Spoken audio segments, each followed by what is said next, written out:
close enough, in it. In it. Let me tell you something. I'm going to tell you all something right now.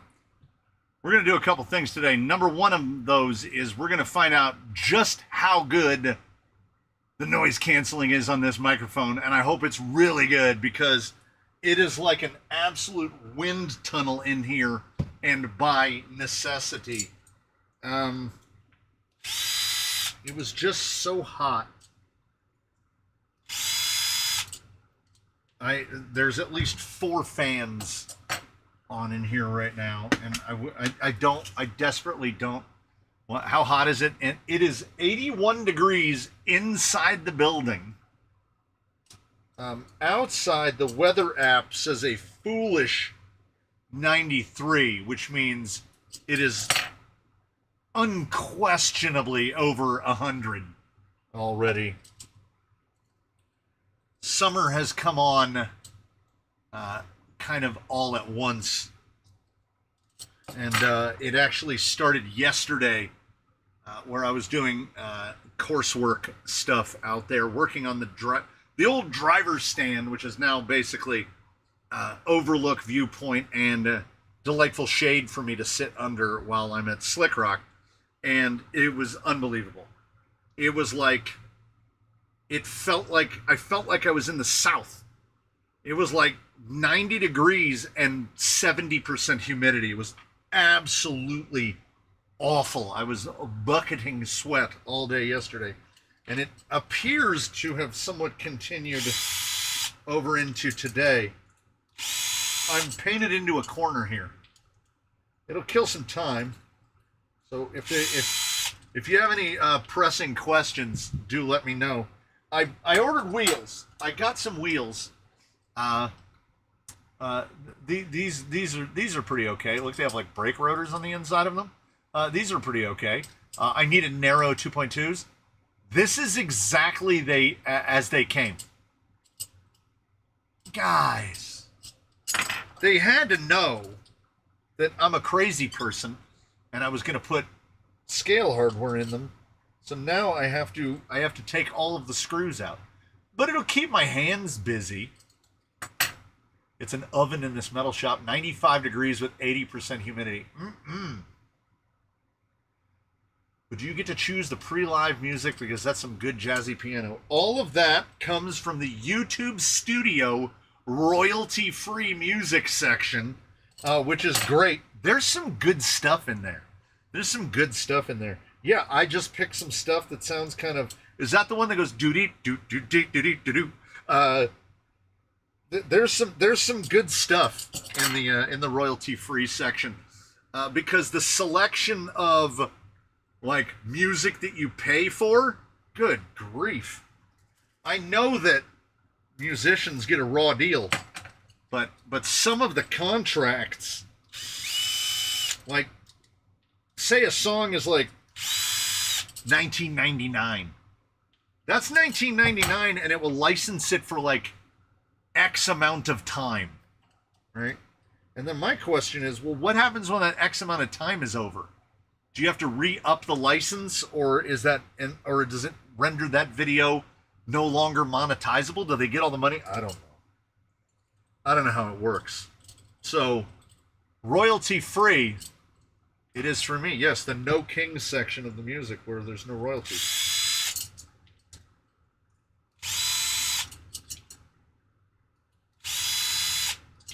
So this is one of my more favored styles in a 1.9. So I figured 2.2. The music you used in the Insta360 camera review is in a mobile game I've called Bit City. And it is more... Now, here's the thing about the royalty. It's got to be about the royalty.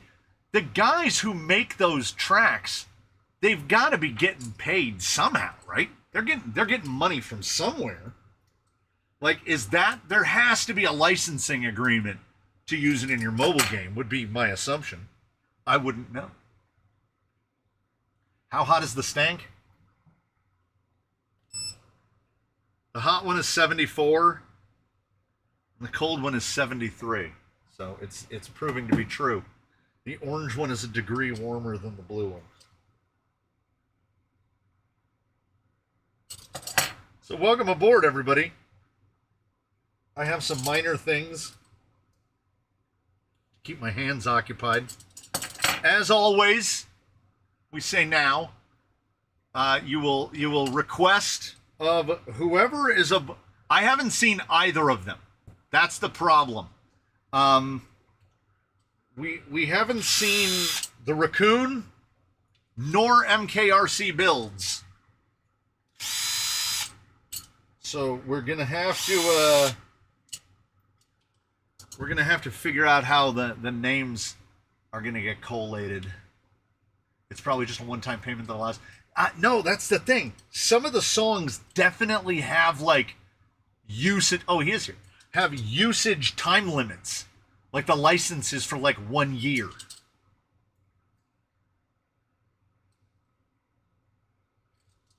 I'm just putting them all in my hand because, hey, 30 minutes here is something. Yes, the Raccoon was definitely on the Discord this morning.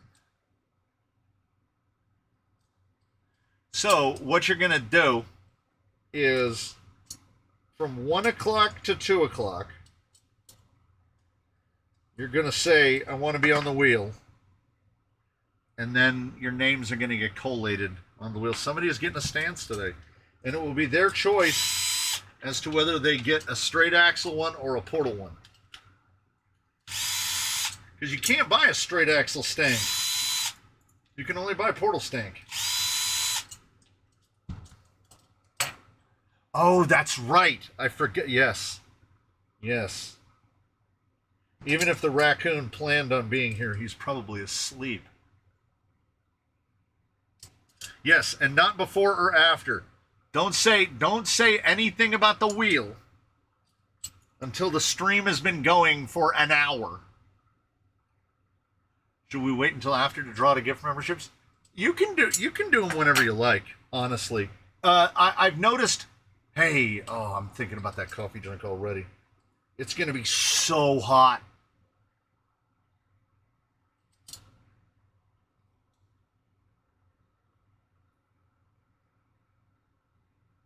Couldn't find an answer in the Discord. Can someone put the link to the Tumon 3D printed spring cups there, please? Yes.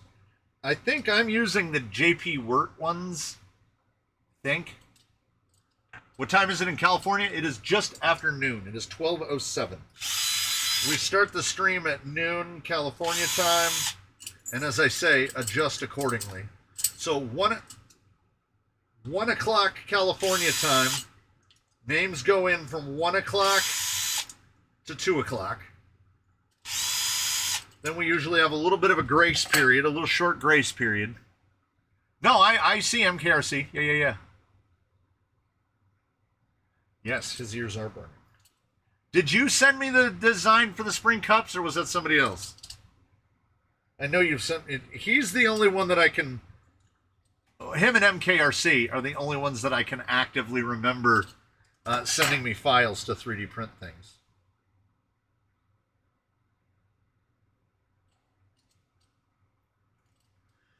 I also made a decision. I was going to do double selection to where you could choose both the body and the vehicle, but I've changed my mind. Now that I've driven them, the straight axle is definitely Frost, is definitely the blue one. And the portal is definitely, the orange guy is definitely Flame. It's Frost and Flame. This is how they are. Oh, the Raccoon is awake. Have you seen the new little Radiolink radio? I've seen the promotional footages of it, but I haven't actually seen one. I would like to see one. I don't think it's gonna. It's not what I want. Let's put it that way. What I would want is a. Is that 2.5 volts? I would want a radio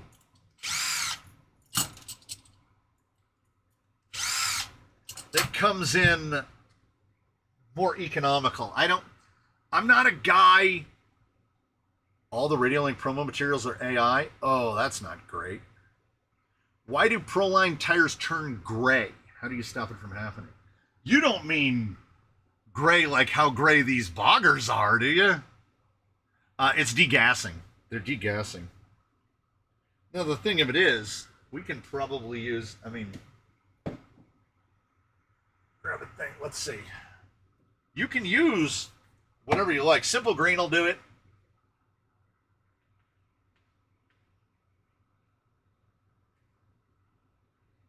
Let's just get a little spot.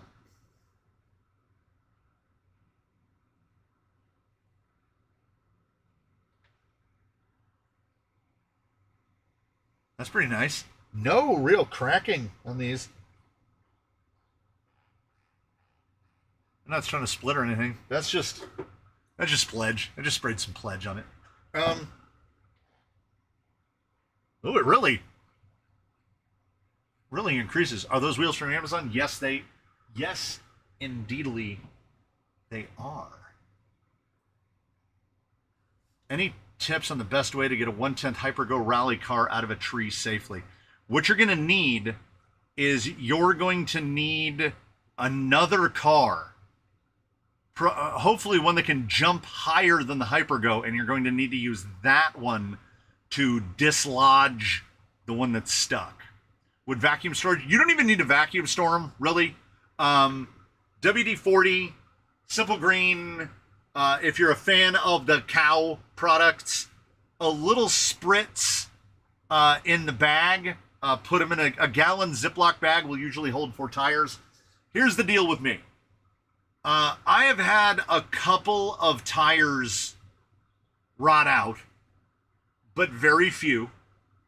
And most tires, when they do start to age out, like these are some of the oldest tires on hand here. These landmines were bought in like 2020, early 2021, and they are just now, yeah, see right there?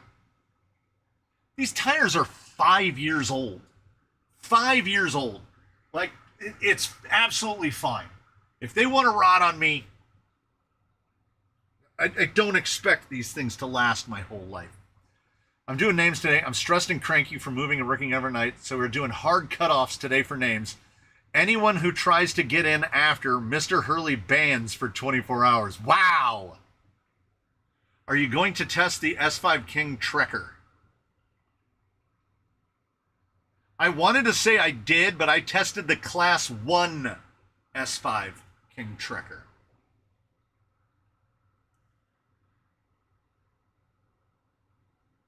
Yeah, well, I didn't even think ahead to just knocking the tree down.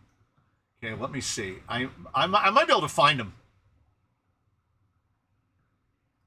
I do not think that I ordered these that long ago. Has anybody ever tried to search through an Amazon history? And if you do a search, like you'd think you could do something sane, right? I'm going to do something sane right now. Search all orders. Bead lock, right? Search orders. It's going to bring back 568 results. Now, you know, I know, we all know, I have not ordered 568 sets of beadlock wheels. It's just that the hashtagging, keywording, all of that whatnot, I did manage to find them, but I ordered them right about a month ago. I'll throw a link up for them anyway. The only set still up there is black with silver rings, and they're like 2 to 3 week delivery. So, yeah, Amazon, do better. Like, an order search should not be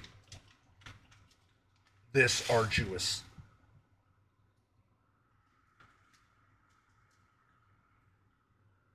I think I'll throw one of these in. See how we feel. What do you think about the new TRX4? Oy. So,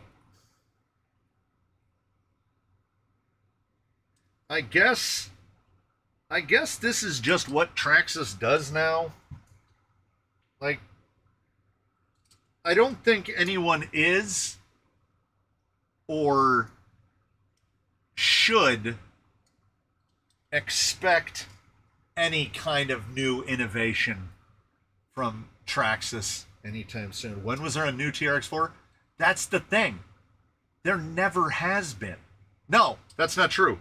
The Sport, technically, the Sport would be the most recent new TRX4 because they deleted the 2-speed and the lockers.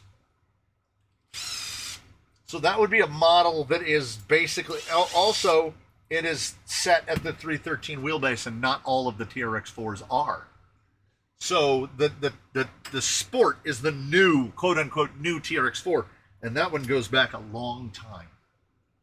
What's your take on the 10.3 V2 kit versus just buying a Coyote? Honestly, the kit is more for people...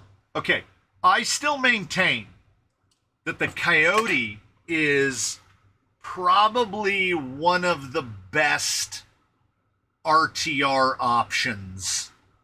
Like, it's the TRX4 and the Coyote, basically, in RTRs. If you're talking about more trailing stuff, there are different options. The FCX10s are definitely in that conversation. But if you have stuff, on hand, an argument can definitely be made for the V2 kit. Otherwise, as loath as I am to recommend RTRs, the kit, the 10.3 V2 kit, doesn't give you any of the good stuffs aside from dig. Like, do you want dig? Do you already have things like electronics or a set of wheels and tires? If you already have any of that stuff, like if you have, I took a 1080 and a motor and some wheels and tires off of something else, yeah, absolutely, get the kit. You will ultimately save money in the end. The Coyote is very nearly RTR. Like, you can just use it as is. The body is certainly an improvement over other offerings Axial has done previously. The tires, while they don't really match the vehicle, the OE compound is great and they're functional. It's a tough call, honestly, between those two. And that says a lot about not giving us extras on the kit versus a pretty competitive price point on the Coyote. For anyone about the new, and that's air quotes, big air quotes on the new TRX4. It's the old F-150 and K10 high trails without the high trail stuff, which is great, honestly. Brand new boxed Axial Unimog 6x listed on eBay, just over 1,000 pounds. Are you going to review the bigger Injora silicone inserts? We have been officially, unofficially, I guess you could call it unofficially. We've been doing it for months now, since they were released. I've been buying both sizes of Injoras and running them in whatever. There's nothing really to say. They are the same densities. They are the same strengths. Like they're for the same weight ratings. One just happens to be slightly wider than the other. This happened when they launched the yellows, because the yellows are actually the large Injora large. Taking a page from Tamiya, if it works, it works. If it ain't broke, don't fix it. They just want to get people into the hobby. That's fair. That's true and fair. It's just, yeah, I would go a step beyond even Tamiya. They're going into some 1-1 behavior. This is GMC's Saturn subdivision, where they just released the same exact car for 10 years. And everybody was like, are you going to release something new? And then when they did release something new, it was not well received, and Saturn was gone shortly afterward. So I think Traxxas is doing this thing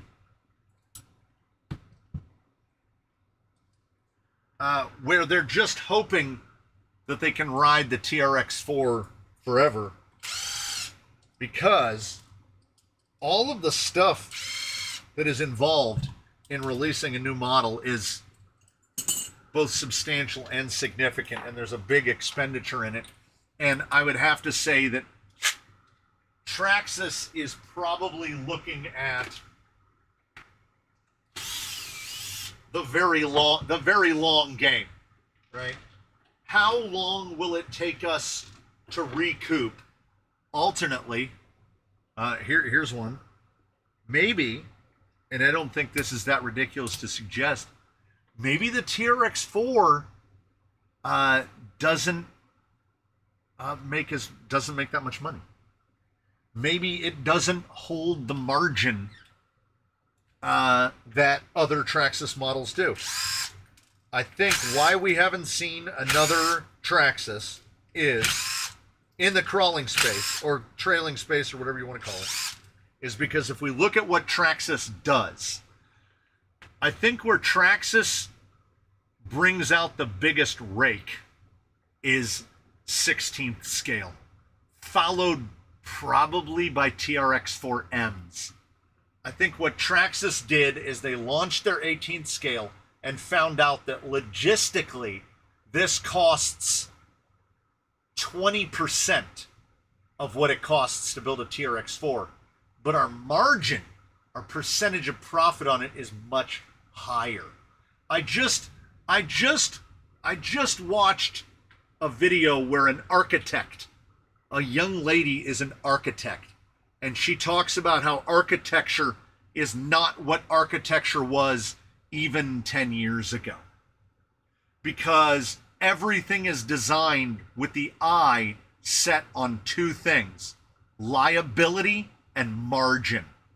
You ever notice apartment, wherever you live, they're probably building either an apartment complex or townhomes, condos, something like that.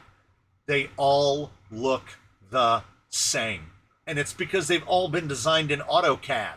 They're designed to maximize material use, minimize waste, and limit liability. They don't have curves, they don't have overhangs, they don't have all these things. So everything is designed looking at the bottom line, right? So we see SCX30s. Do you think they released the SCX30 over at Axial because they were like, this is going to be way more fun? No. It's because the RTR comes in a box a little, like, imagine a little bit bigger, but it comes in that. Yes, MVP, the minimum viable product. For enjoyment, what do people enjoy? I was just talking earlier about that the SCX6 is not for everybody, obviously. But in terms of toy cars, I would think that the SCX6 is the absolute, for me, it's the definition of love it or hate it. I don't think there's anyone that's ambivalent about their SCX6. They either love it or they buy one, they have it for a while, and they end up selling it or trading it out at a loss, right? I think SCX24s are kind of the same thing, but at the somewhat cheaper end of it. The SCX30 is miles better than the SCX. Well, it's a lot newer, and they learned from all the mistakes. You got to beta test all of the technologies of them for them that they could put into the SCX30. And then the SCX30 costs less to make, costs less to ship. The margin is better. The giveaway is just after 2 p.m. my time. Whatever that comes out to you in your time. So plan accordingly. So not for another hour and a half.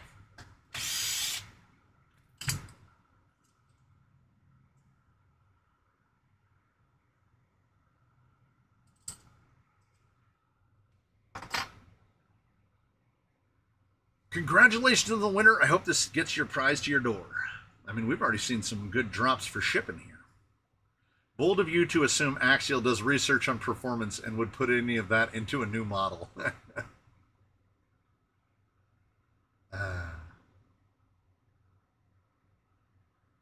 So you'd think the demographic of us 50-something-year-old would say an SCX30 can't see the screws. I've never heard a single person say anything other than the SCX30 is a nightmare to work on. I've never heard it referred to in any other way. Unsurprisingly. All the good engineers have been lured away from Axial. It's true. Same with Element, really. I think they did minis for the margins. I think they all do the minis for the margins, honestly.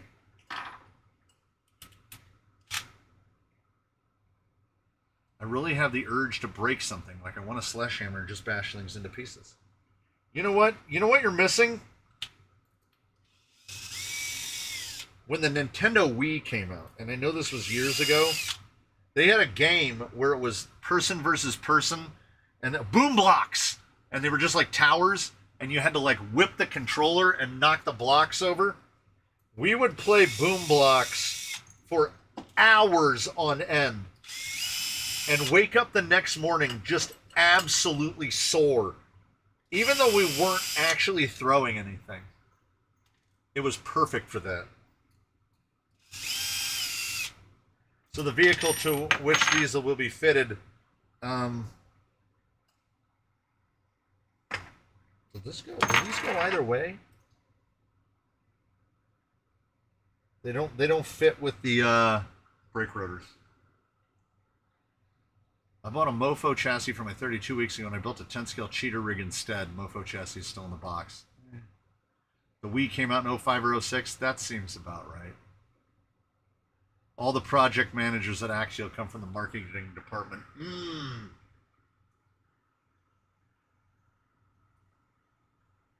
I heard that.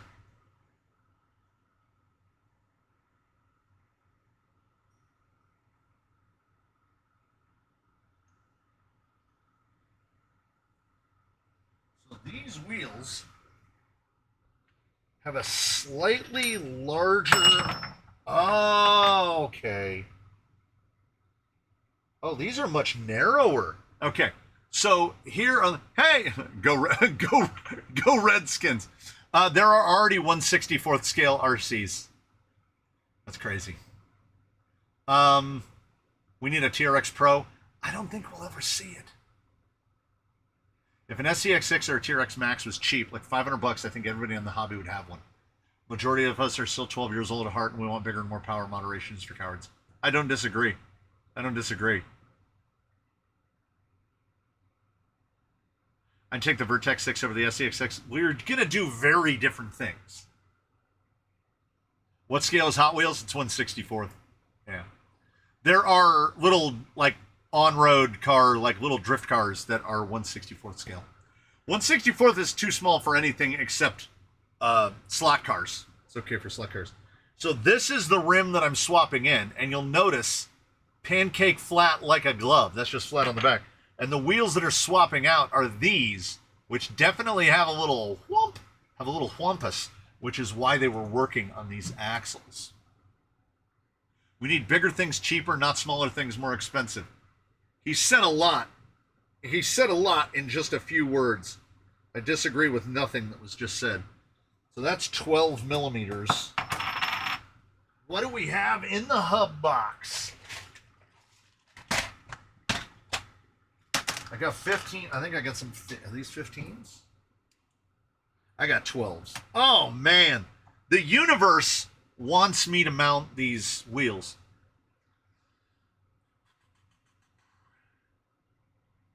Stealth XF Metal Gear's in stock in July. I already ordered a Stealth X and a new skid for my builder's kit in case they sell out before I get my order in. Right? Received and installed the Hyper ESC and Blackjack and combo on a ZRD, and you are right. Extremely smooth and torque for days. That's sensor wire, though. Yeah. My SCX6 is the best RC trail truck. If you disagree, you are wrong. Like I say, there are guys that truly love their SCX6s. Oh, that's nice. That's nice. These are the perfect hubs. These are the perfect hubs. And they're doubly perfect because I have 4 of them. This is all working out for me. Gorilla Design hitting the 5. We're here for it. I'm here for it. If only you could see just out of frame over to here, at like where the handle of that caliper is pointing, I am just tearing it to shreds over here. I am making such a mess. I'm dumping out bags of fasteners. It's great. The irony is how people complain about companies like Axial and Traxxas not being innovative, but complain about Vanquish and Reef's XP10 costs, but they're innovating. But then they're no. That's not a direct comparison, right? You have let's look at the Reef's angle. Reef's is targeting themselves very specifically. Traxxas is aiming themselves at everyone.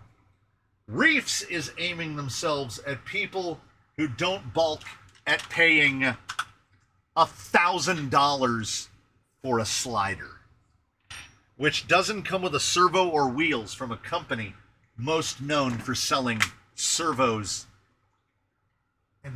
and to a degree, wheels. So, the XP10 is a totally different thing. It's not just the cost with Reefs. There a servo coming in that didn't include. Hey, I just said that. All right. On giveaways, we normally wait till after the giveaway. I mean, like I say, memberships have probably pancaked a little bit. We're probably in one of the dips. So I don't think it's going to offset the whole experience that much if there's 5 here and 10 there. The number of people that are actually in the draw basically doesn't change from one live to another. I think the most we've seen is about 100. It's usually around 80. I actually have an SCX6 here. There's an SCX here. Shaker MT's SCX6 is here. If I was going to stay brushed, what's the slowest motor you would recommend? TRX4 on Mia straight axles. I'm worried about the spiciness. 20 turn NHX Momentum 540 big block. Even on 3S, that shouldn't be too spicy. That's what the twins run. But they run it on 4S. And like 3-to-1 on Spurt Opinion. So you should be absolutely fine. If you're something near the stock gearing, yeah. I wouldn't recommend anything lower than that 20 turn. Because below that, they're just not going to make any power. What's that ballpark in KV? Didn't I do it? I did it in a video. I already don't remember any of it. But I did it in a video. I want to say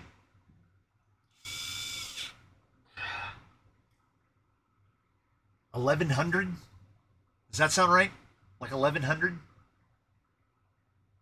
You just get a membership to enter? Yeah, if your name is green, you're eligible.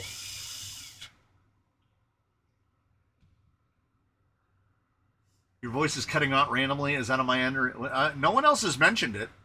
I was worried that the amount of fans that are blowing in here could mess with the noise cancellation, but like I say, I have no. I've lost the whole time. I have no live preview, so I don't know what I sound like. How did you do the rear cab mounts for Jolly Green when he was on C channels? When Jolly Green was on C channels, he was running the full body. He was running the big long body with the wooden bed, so I didn't have to do cab mounts.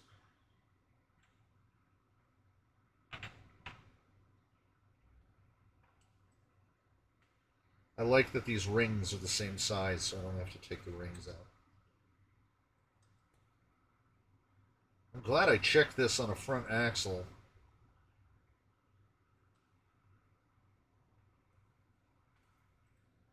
Working on installing F10 portals on a 10.3 builder's kit, and I may end up having to make custom pan art and or servo links. What would I need? Turnbuckle links, any length recommendations? I try to use turnbuckles whenever possible, just because it allows you to, make a change on the fly if you're like right in between a length. And then usually, what I try to do is then change that turnbuckle out for a straight link once I know all of the lengths are correct. Typically, eye to eye on something like a turnbuckle, something like a drag link or a panhard is probably going to be, I'd say, probably between 80 and 100 millimeters. So if you get, a minus 20 for that, you'd probably want turnbuckles that are like in the 65 to 85. So like a 75 would probably be safe. And you can kind of make up whatever differences that need to be made up with rod end length. I just opened a bag of M&M's all blue. That's crazy. And it didn't tout itself as being all blue. Buffering on 144. Wow. 144 is like watching this on a Wii. Outrunner good for scale trail versus a fusion. I don't run outrunners on anything that spends time on trails. Just because a fusion, like a trail rig, is A, typically not concerned about weight at all, and then B, basically maintenance free. Outrunners will run underwater, but they don't like the stuff that's not water, so you get some nice sand and grit.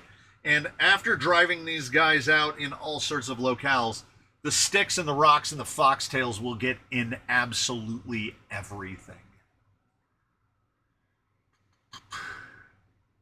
Starting to creep up on the triple digits. Yeah. It's holding steady in here. What are your thoughts on the D-Link brass high clearance links for capper axles if you use them? They're the same as my thoughts on any link kit for any vehicle from any manufacturer. If you're going with some sort of name brand link, they're going to be well made and they're going to fit well and they're going to be easy to install. And the exchange that you are making in purchasing them is that they cost more. That's basically the end of that. So if you're not upset about the cost, then there's really nothing to worry about. Go for it. Like, they'll be fine. I've used D-Link links before. I've used Samix. I've used any number. Hardcore, Deluxe, Incision. I just don't do them very often because of the cost. Like they're more expensive. Are the American M&Ms having different tastes based on their color? Someone would try to convince you that they are, but they are not. No, they're all the exact same flavor. Outrunners are good for snow wheeling. Oh. Only killed one outrunner so far. They do not work well when stuffed with goopy mud. I feel like I missed a question. A Deluxe. High trail ends are only 2 millimeters shorter than the super long JADOs. If I potentially win a rig, can you switch the body? No, I think I've decided.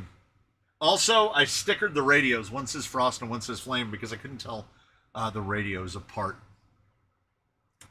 What innovation do you want to see from a crawler manufacturer? Would you rather just see improved plastics and durability across all platforms? I think where innovation has room to be made is basically just in quality of life stuff. Look at how many gearboxes there are. Look at how many different shocks there are. And the truth of it is, of all those shocks, it's worth buying like 3 or 4 of them. Because they can't make them hold oil right. They can't make them fit vehicles right. I'm not even asking for quote unquote innovation, because when innovation happens, it is often not innovation, but it is called innovation because it's things like J Concepts, instead of 1.9, their wheels are 2.0. No one asked for that. Literally no one asked for that. No one said, oh man, if only these wheels were 2.0 instead of 1.9, it would go out there and change the game. The innovation I would like to see from manufacturers is just fake it. Just pretend that you're putting some effort into it to get the geometry right, to bring back the things that you took away from us. How about removable C-hubs? How about clockable C-hubs? Element is the only axle right now that is doing that. Well, Boom Racing. Affordably. Element is the only one doing it affordably. So I would just like them to,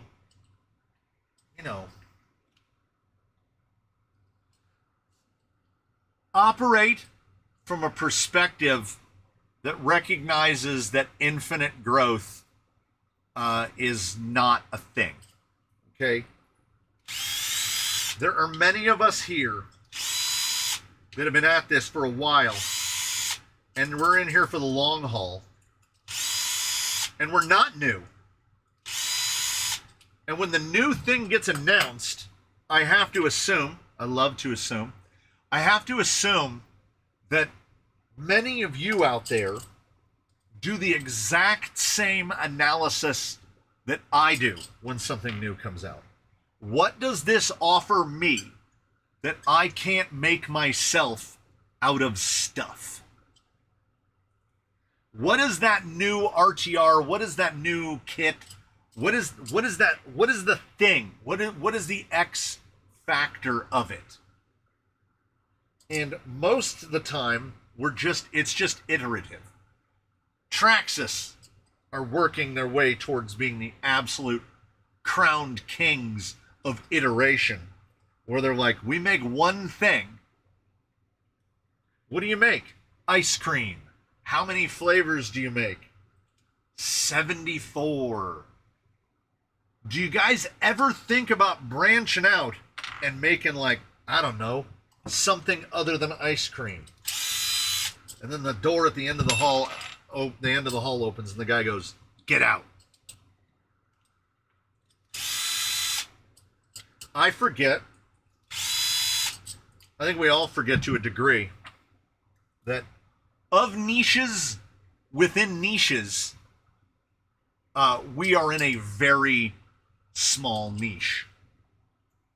Tiny toy cars that go slow is a very small part of remote control things as a whole. I have to assume that perhaps not all. I think dragsters are probably an even smaller niche than we are. But I would think that drift cars, thinking globally, drift cars are probably bigger than crawlers. So hoping for innovation is tough because I genuinely don't know how high their motivation is. What's their motivation? They're looking at that profitability. They're looking at that margin of, like, what is it going to get me to make a new one? Does it seem like the major brands are all competing with each other by going up in price? Yeah, there's a name for that in economics. Where, like, what they keep doing is they keep seeing where they can raise the market. So if Traxxas goes to $500 for an RTR, then of course Axial and Vanquish and everybody else is going to go to $500 for an RTR as well, because they can. All it does is improve their margin.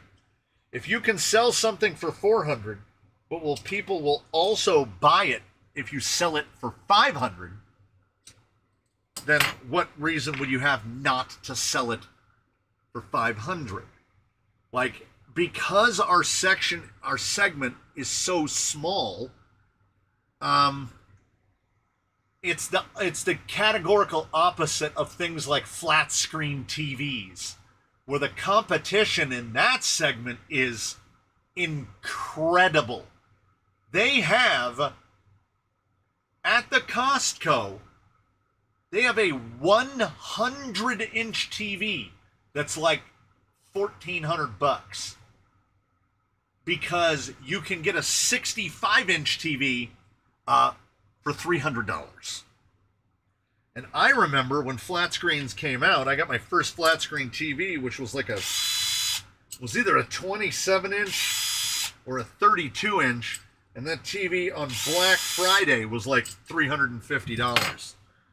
So right now, TV and eggs are the two affordable things. With TVs, we're the product. Yeah. TVs do have an added advantage.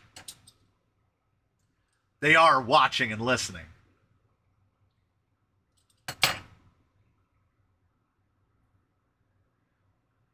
The local beach earlier is having a beer, and the rocks down there are fantastic. Trails everywhere. It's like desert here. They filmed Fistful of Dollars about an hour long. Hey. I know it's the thing. It's called something I don't know. And there's an episode of King of the Hill with a propane doing it was illegal. That's the way toy cars feel. 100%. How do you approach the crawler's paradox? Making the crawler so capable that there's no respectable line is counterproductive. If RTRs come bulletproof, it kills the build. Right. Which is why I holler from the hilltops all day, bring back kits.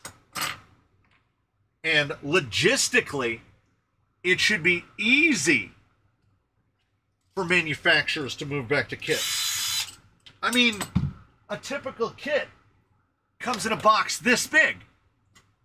It has to cost less to move this than it does to move an RTR box, which the shipping box that the Bushido came in was big enough for a microwave. The computer guy does rightfully point out the price is set by the seller, is set by the buyer, not the seller. That is absolutely true. I do remember plasma TVs. They weighed a metric ton, and they consumed electricity like you were running 10 neon signs at full blast, like off the top of a brewery. You're just filling your house with neon. Some of those plasma TVs were like 700-800 watts. Basically like running a cheap microwave all day.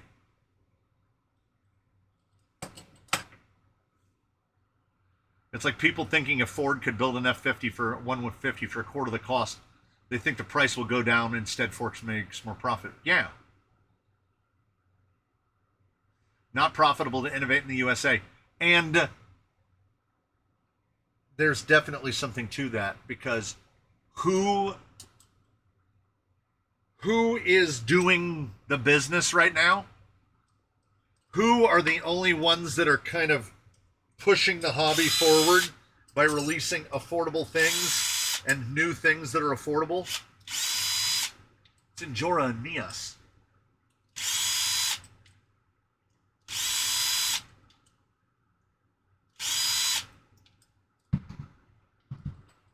Meanwhile, domestic makers, and don't forget, this isn't about back end.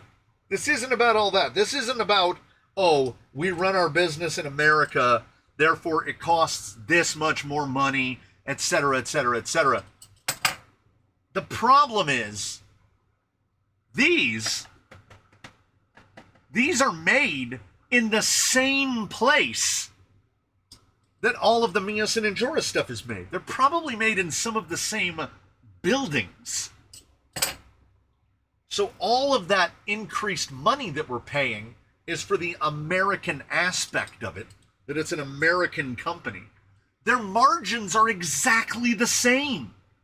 How do you think that if you're a member over at Team Associated, you can buy a Bushido Plus for $200, but they sell them on the open market for $429? They're not losing money. They're just making less. So we know that they're operating all at 100%. If you're paying $5 for it, their grand total cost, which is research and development, staffing, logistics, production, distribution, all of it is under $250. So they could sell and make less profit, but they don't have to, because they already know people are happy paying, are comfortable, or will pay $500. I bought a Coyote and I basically changed everything on it. I wish I would have bought the Pro kit, but I'm getting back into crawlers after 15 years, so I don't know what I'm doing yet. Coyote's a great place to start, and if you took all that stuff off, here's something that might happen to you in the future. You might reassemble all of those bits to the Coyote, put different wheels and tires and whatnots on it, and put that thing together and be like, you know what? I don't know why I took this thing apart in the first place, because this thing is actually pretty good. But it's how we all start. I have more than one vehicle here that began as one thing, and then every single part was changed until it became something else. And then eventually in the future, you dig into those bins, you take those parts out, and you make it into something else. That's how we keep going. That's how you end up with more. That's how you end up as a guy on the internet yelling, "Bring back kits!" Doesn't even sneak up on you. It just happens organically. RTRs are an efficient way to pack a container. Surely shipping would be cheaper transporting 10,000 kits versus 5,000 RTRs. 100%. It's probably about 4 to 1. You could probably do 4 kits, maybe 6. You might be able to do 6 kits to 1 RTR. Buying a kit used to mean you got all the good stuff, and they don't do that anymore. 100%. How nice would it be if Mias and Injora combined and started making kits? It won't be long. I bet by the end of the year, one of them will have a kit. They're both in the position to do it. Mias has the Lexan bodies coming out for 10th scale. Injora has already got hard body 10th scales. And hopefully they'll make more. Hopefully they will see that there's enough potential in the segment that they can go at it. You know, they don't have to just make stuff for TRX4Ms and SCX24s. We spend money too. Chinese rather do volume and less margin. Western philosophy is higher margin for the same product with the illusion of it being premium versus the competition. No untruths were said in that statement. Now, if it was actually premium,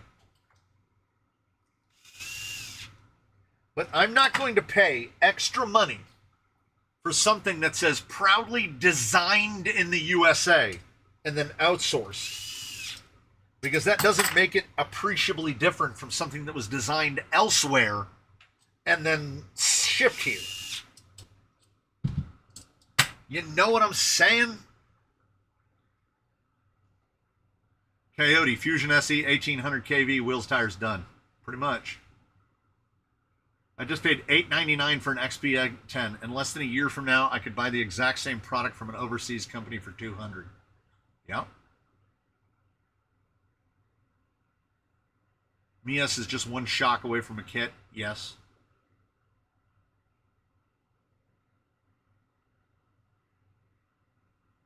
Because of you, I put the Traxxas shocks on my VRD. Ain't nothing wrong at all with GTS or big bores, whichever one you went with. Like Arma, they're designed in Illinois and made overseas. I genuinely don't care where something is designed. And nowadays, let's be truthful about it. Does it even explicitly matter where it was made? I think the illusion of it's better made here than there,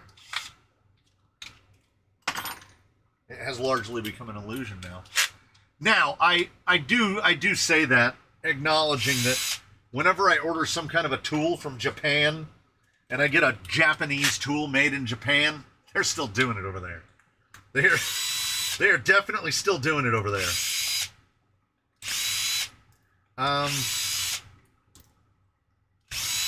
It's a shame that it's true, but made in the USA used to mean more than it does now. And made in Japan still kind of does. At least USA made, the person making it knows what it is. Yeah.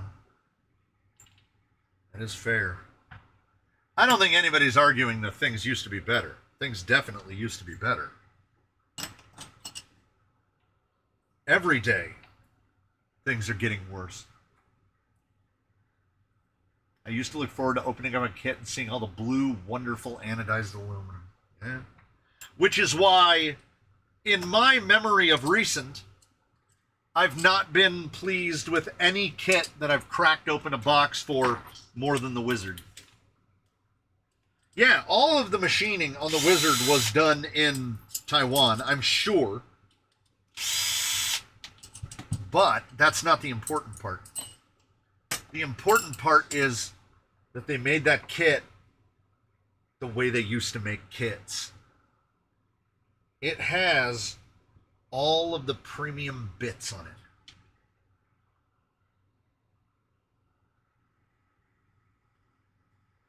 When you get a kit, the reason that we bought kits was that they had the premium bits on it. Isn't Traxxas? Traxxas is made in Taiwan. Now, the Chinese will tell you that Taiwan is just China, but look, I don't want to get into the geopolitics of Southeast Asia. Do you think the Injora hardbody will fit the Mias Gold Rush? Probably. I mean, you could make it fit, but I don't ultimately think that there's any reason to. The Injora chassis are fine. I classify them as generic LCG, and they'll fit perfectly.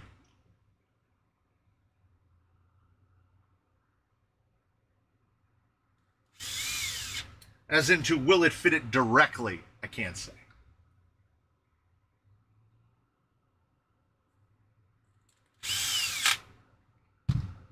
Yeah, that's much better. That's a mucho better. Because what we're doing is we're taking these off. 105. When I see a 105, it's just a test wheel to me. These are for testing, not for life. So if you want to run most wheels over those knuckle weights, you're going to need a 15 millimeter hub, or at least 15 millimeters of backspacing. They need to make RTR kits. Uh-oh. Wait, hold on. Oh, brother. What is touching?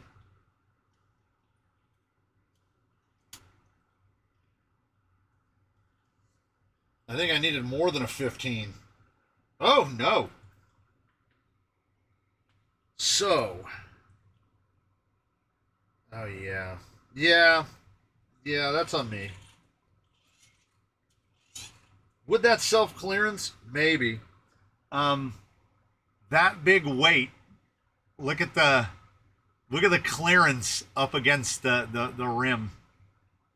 If it would show it from the inside, there is a millimeter. We got a millimeter in there. Oof. Should really probably be 18s on there.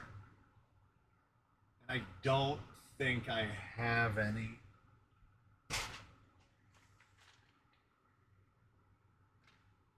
Actually, I might. Well, hold on.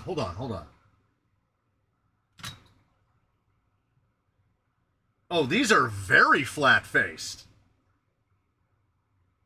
Yeah. I'm going to have to change those two hubs out. I do have 18s. That is, what's a good price for a TRX4 chassis slider, motor ESC, and with or without axles? Without axles, bruh. If it's gearbox, shocks, if it's all that stuff, like $100. If it has axles on it, I don't know, 150, 175. Put them on the lathe. 1 millimeter is just enough room. I think they're not true enough.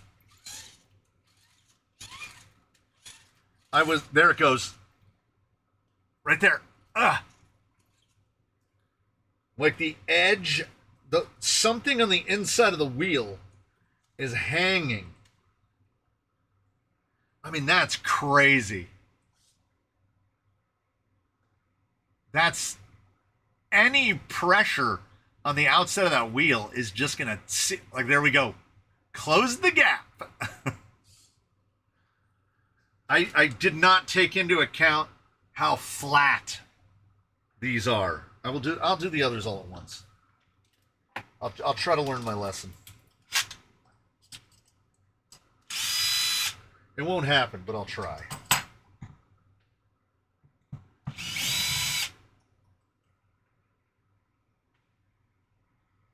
Oh, wow. Mr. Moffat is quick. It is 101.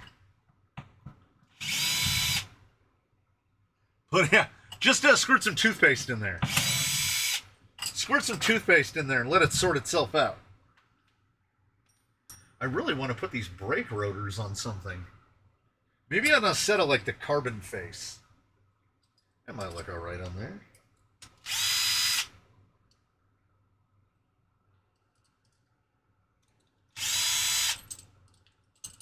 These are so thin that I don't even mind the fact that they're 4-bolt. Usually I do not do a 4-bolt wheel. Honestly, these are absolutely fine. Yeah, $28 for an anvil is like MSRP. That's like regular price. When the anvils go on sale, you can find them usually for around $20.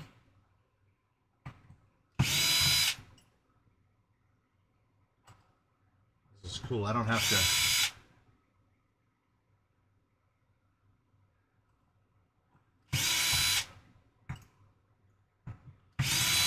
The beauty of this is I don't have to shimmer anything because these wheels are so narrow, not having that little pop out, where the face is literally just flat. So these are like maybe a -5 overall, and -5 compared to being just flat. Yeah, look at that. So we did this right here. Zoop. 5 millimeters. So these are dead -5. And then flat. So they don't have that little. So these actually pull the front end too much. That's okay though.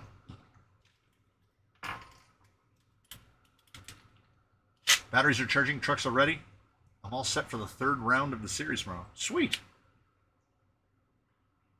I do need clearance.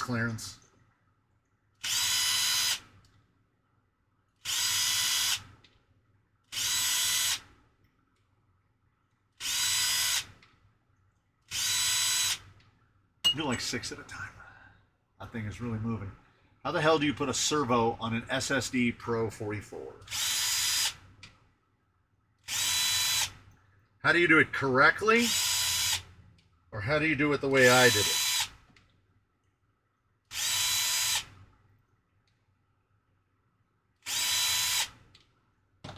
So here's how I do it.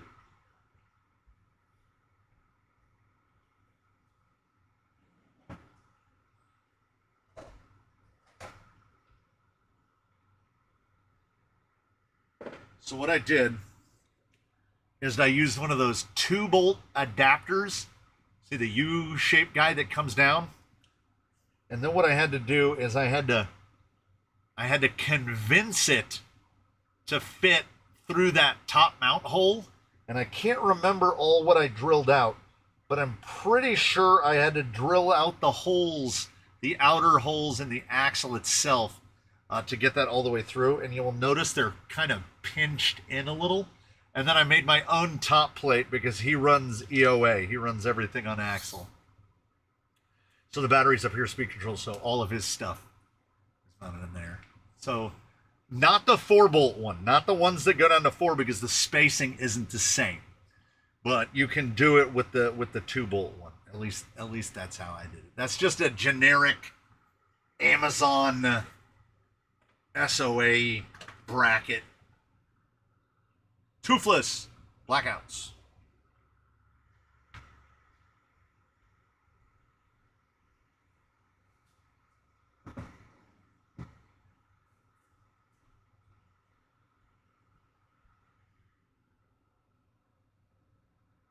Do SSD housings use axial shafts? Yes.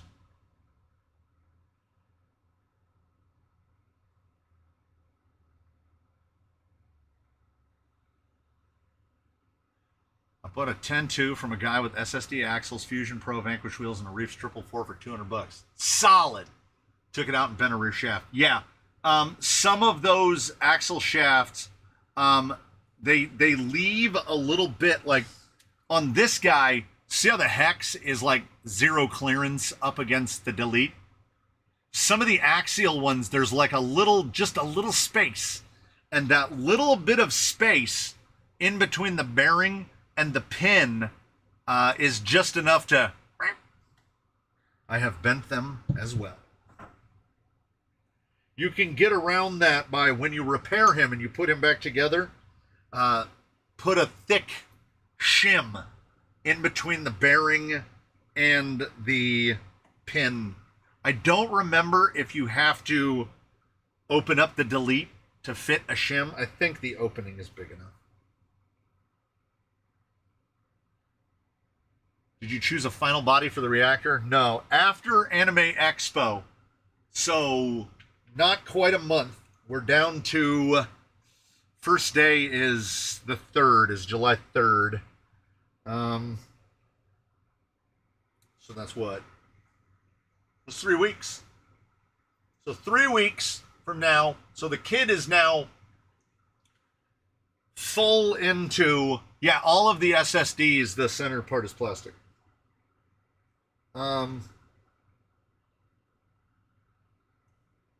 kid's full attention is on getting all the stuff ready for Anime Expo.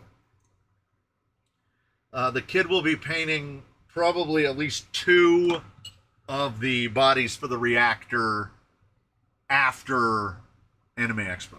But they're fully involved in cosplay prep and have been for a couple weeks already. So I interrupted them with some of the more recent.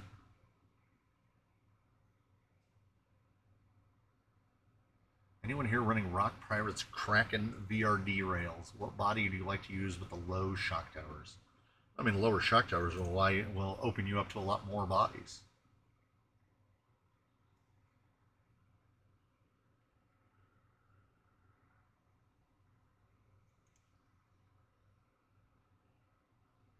Mr. Hurley says, "What's a Kraken?" It's Rock Pirate's take on the rails for the chassis. Is it worth driving 2 days for By the Fire?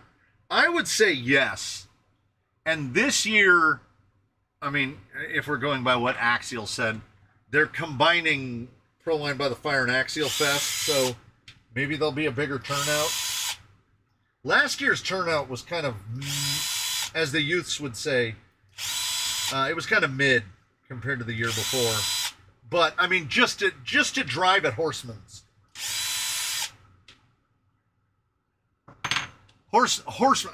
Is Proline By the Fire worth the trip? Well, I don't know. Take this as you will. I would say that Horseman's is worth the trip on its own.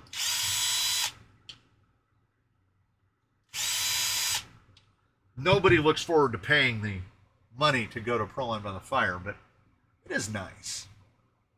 What chassis should I get? I'd like to build something like the Camel truck. This is the theme.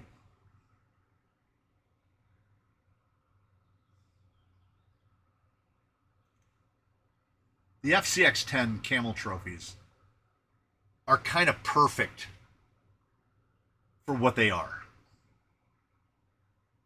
They'll never be the most capable crawlers, but I feel like that's kind of not the point. Those FMSs, do I wish that they came in like an ARTR bind and drive version? I want to spend as little time as possible in Crapple Valley. Well, that's the beauty of Proline by the Fire. You just drive through it, and then you never have to stop there. And as a resident of someone very close to that, I would say Victimville is worse. Victimville is definitely worse than Crapple Valley / Desperia. My only gripe with Horseman's is the size of the park when you jam that many people into it. It's never felt crowded. Here's my advice. If you had to make the drive and you're coming out here to go to that event, stay an extra day. Stay out in the area an extra day and go back to Horseman's the day after Proline is over and there's nobody there. Like the times when the wife and I have gone out there to do Wheelin' Wednesdays, and the most people we've ever seen is like 3 people. I can't give you an honest nor fair evaluation on Kraken versus Zoku because I've never built a Kraken and I've built a bunch of Zokus.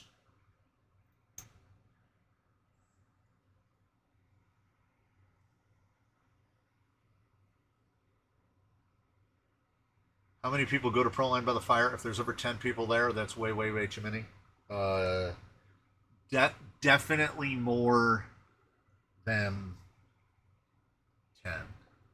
Ooh! Hold on. I'm going to go over on third monitor here for a second. So I'm going to lose chat for a second. But I want to see if I can find something. Search by locations.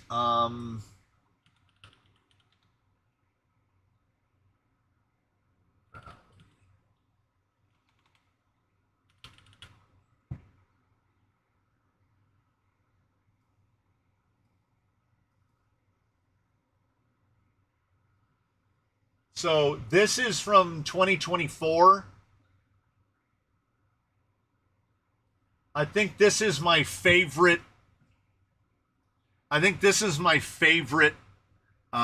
Picture that I took at any Proline by the Fire. It's worth it just for this part. Like, this is why you go. September 20th, 2024, 8:28 p.m. It was phenomenal, right? 2024 was the year where the courses were amazing. I ran this one with Zoku. There were this course was like 140 gates. Oh, it was so good. It was so good. I'm hoping that this year being like the combined event,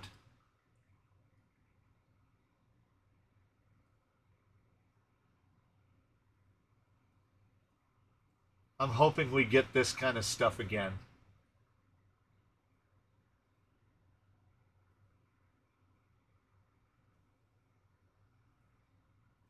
Gary, I think, is this? Oh yeah, this is still 2020.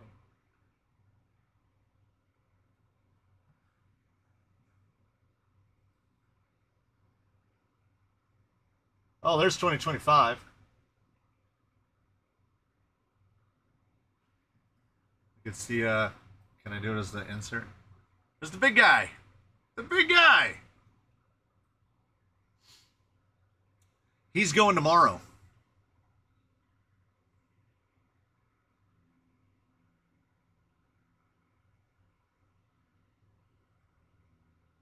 Middle school desk was a Kraken chassis. That's right, he was, wasn't he?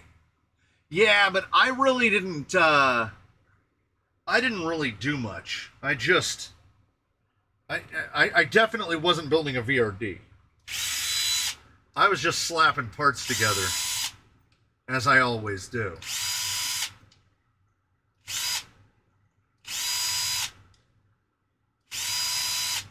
I love how wheels, how fast they come and go on Amazon.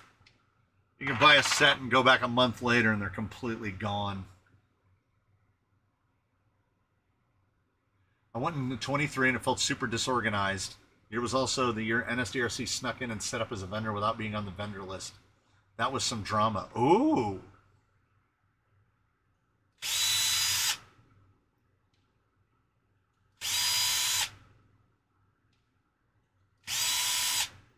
This is how you end up with literally thousands of M2 screws. I have an inconceivable number of these. I see FYRs. They did not do me proud at the last SDRCC con, but my driving sucked too. So what you're saying is insufficient sample size to prove whether or not the FYRs were the problem. I hate when that happens, man. You just use the Bowler's principle, which is lanes were off today, man. Lanes were off. This oil pattern just doesn't work with how I roll, right? It wasn't me. It wasn't me. Now, obviously, there is actually something to that. It's a very convenient crutch to lean on, but some days you get in there and you're the fourth league that bowled that day, and you get into a track and you can roll your thumb over. You can be like, whoop, on every release, and the ball is like, ain't care. I'm just going to track through this grease groove and go right into the pocket. Battery check on the G11P. It's actually right here. I never put it back last week. It's been sitting right there at the end of the bench.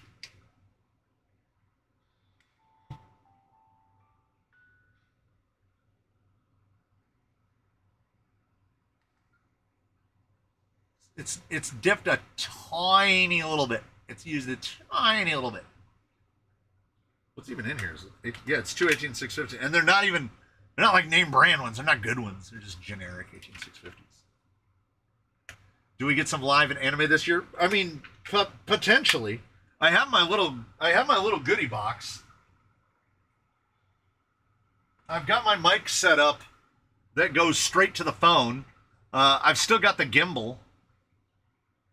So yeah, it's not difficult for me to do.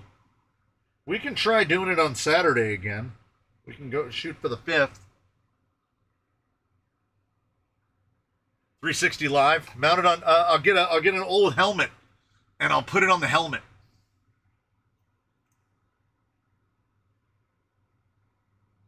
That'd actually be sick. I don't know how that works.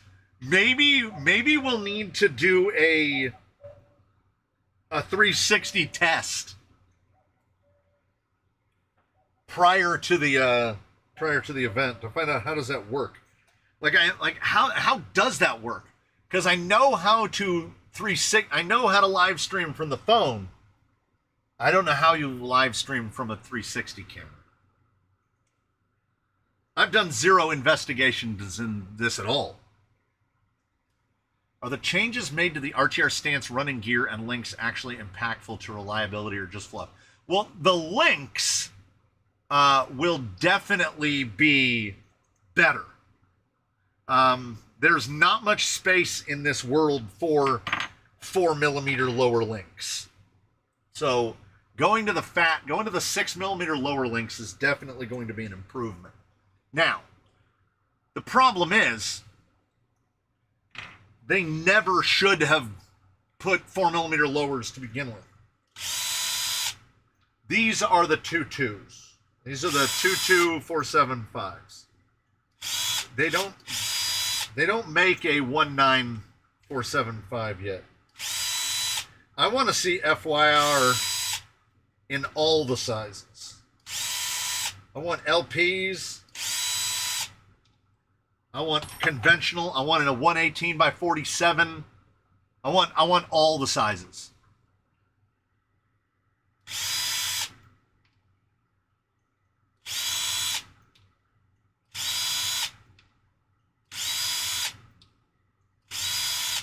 This is why we don't do the 96 bolt shuffle. It's actually counter to good mental health. I want to see a 22475 Tusk. Yeah, now that they've shown 22475, just give us more. Aside from having to buy new wheels for all of these things because they really run better on the skinnies, 22 skinnies are cheap. Yeah, we can't call them Chuck H. We have 2 Chuck H's.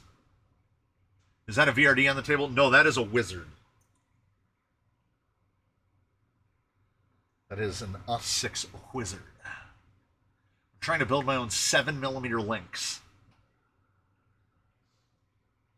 5mm all thread and 1mm wall thickness, 7mm tube. Yeah, lots of people. Brake line tubing usually.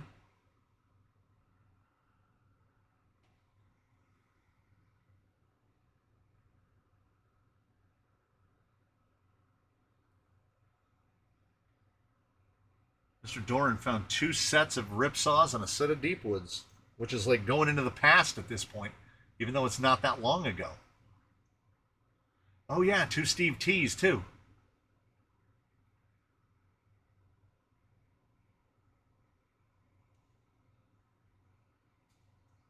What's the Wizard? The Wizard is made by OT6. It's that. Well, mostly that. This is a somewhat Wizard, because I built this Wizard up out of kind of more parts. I had an axle housing and all of the front end bits, the FMM, and I had the T case. I needed to buy rails and a front axle and the chassis skid because I didn't want to go through the work of fabricating my own.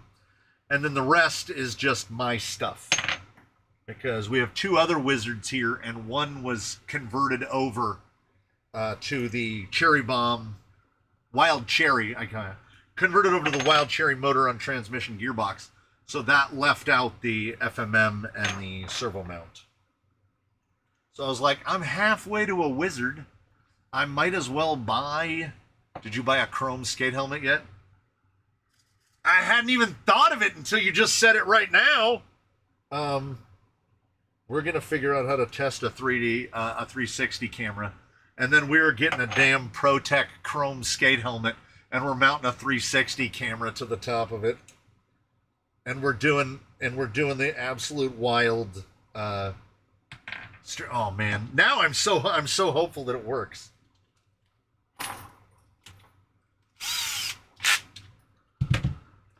Now we put on hubs, do we not?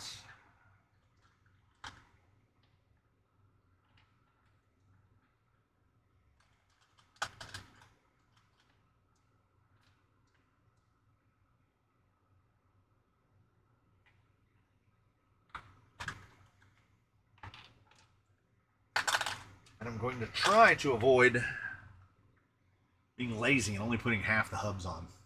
Still rocking the homebrew links made from stainless steel drinking straws. Nice.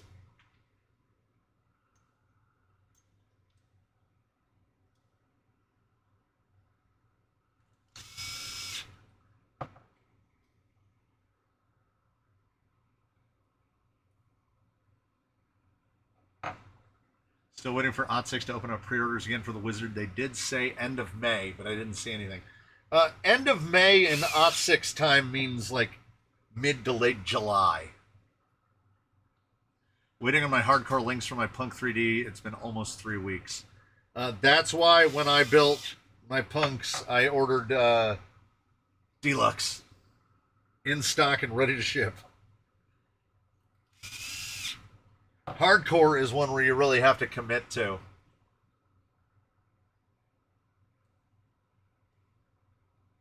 Steven.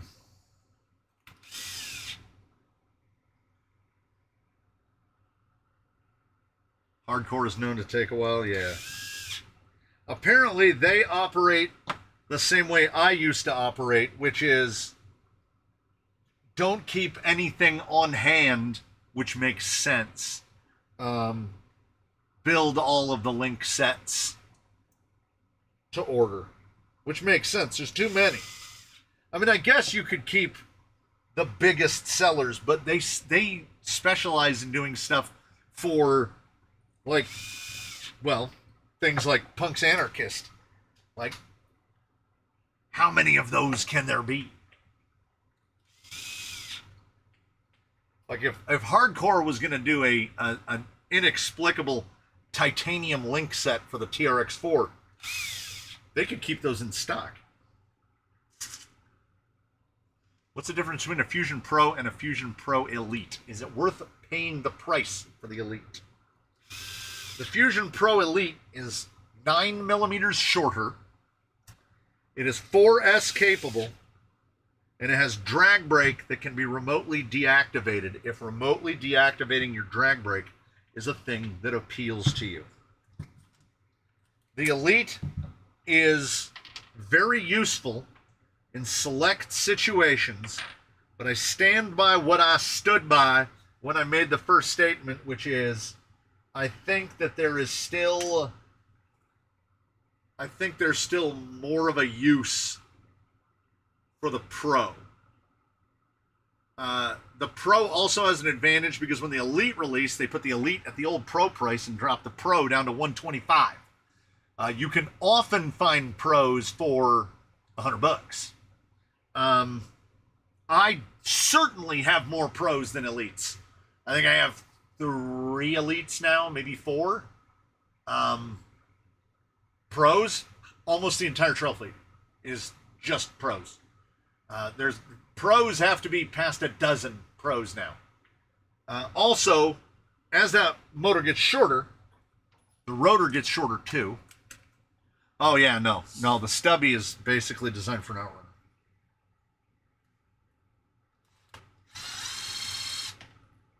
It does, however, fit a Wizard on the Wild Cherry, though.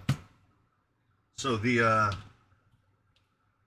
Elite has got that going for it.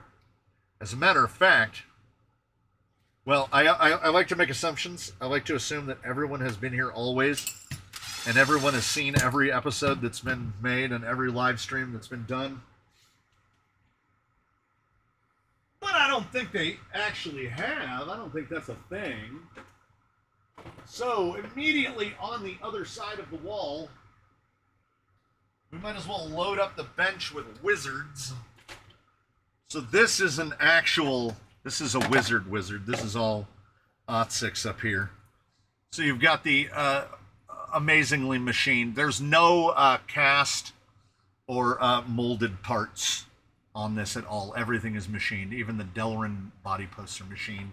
Skid is machined. It's all machined. So there's where your motor goes. And you might think, well, I could fit something in there. You really can't. Even an Elite would be too long because of the angle that this drive shaft comes in. So that's not going to fit right there. They're designed to run on a pancake. You're good out. You could squinch a 3542 in there, but there's really no need. You can just get away with running a pancake. You might as well just run a pancake. But if you opt for the motor on transmission gearbox, which I hope is one of the options that OT6 decides to release, that is an Elite on the motor on transmission. This one is servo on axle with the OT6 bracket on it. And you will notice from underneath, they pretty much designed this to fit an Elite. Am I right? Because there's no way a full Pro is fitting there. Could you cut the carbon and fit it? Yes, I think you could. But I think that they are definitely designing it. Look at that motor height. As far as a conventional mounting situation, this is one of the best that I have seen. And another bonus point of the Wild Cherry is you loosen this little screw right here, and then you flip this little door up, and that's how you look down in there and you set your gear mesh. And then after you've set your gear mesh, you flip this little door down, and then you close it off. Oh, look, a battery. I would never just leave a battery in a vehicle. I would never do that. I don't even know. I don't even know how that got in there. Could I put the guts from an H10 straight into the Wizard straight axles? No. No. The Wizard has... Look how short this one is, and then look how long this one is. The Wizard on this side is really long compared to others. And then they have the offset rear as well.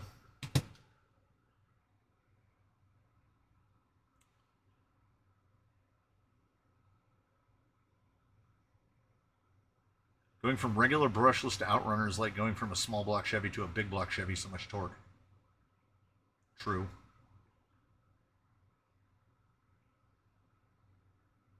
But does the bacon not block the motor? Bacon. Does the bacon not block the... Oh, I see. Maple syrup best with bacon. Got it. I hadn't read down far enough. I've now filled the bench with Wizards. What am I doing? Changing out hubs. Okay, that one's done and that one's done. So it's these two. Yes.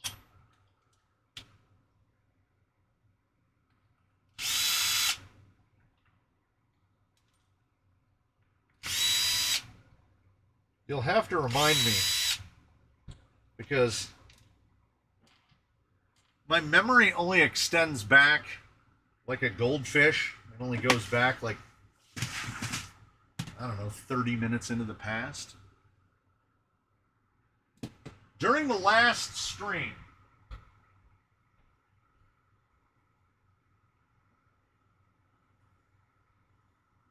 seeing as it was mentioned earlier, did I bring this? Did I bring that out last time? I can't remember.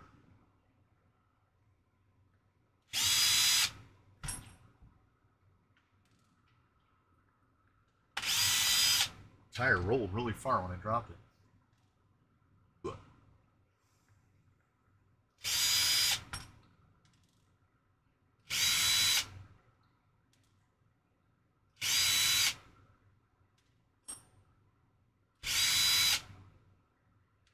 Yeah, I will agree with that assessment.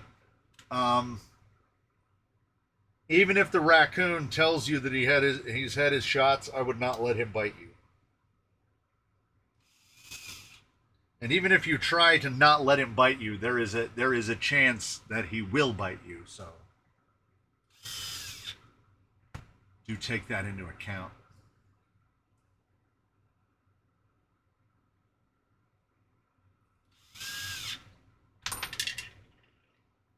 I'm going to mix up one of these hubs. I know it. And I'm going to take a skinny hub off, and I'm going to put a skinny hub right back on.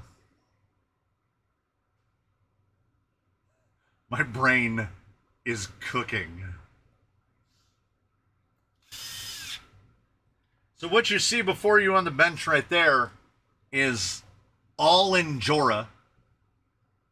This is full Injora. That's the Injora IR6010 body. And it is the Injora INC10F chassis. That's what's under here. I wish it had a mechanism to stop it, but it doesn't. I'm gonna work on that. It is sprung and oiled very, yeah, buddy.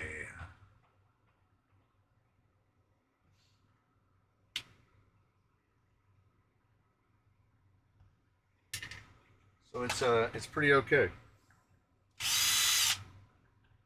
And for frame of reference, those are not Tusks.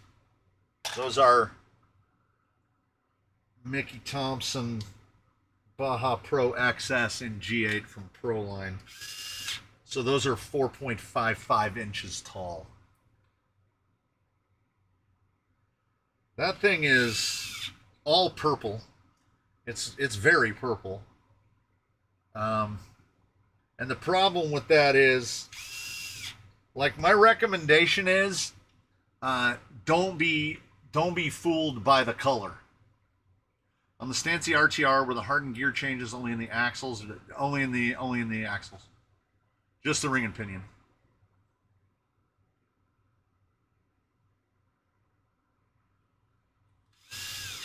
Yeah, the only guy, kid even, current, that comes with upgraded gears is BRD Kit, so far as I know. Everybody else has got powder metal in the gearbox. No? Oh. I was looking for that tire over there, the one that's still attached to the vehicle. So I couldn't find it. Word on the street is that Proline is coming out with a new compound. So is RC 4-wheel drive. Proline has come out with a couple compound. Look, I've said this before. I will double down. I will triple down. I will harp on it.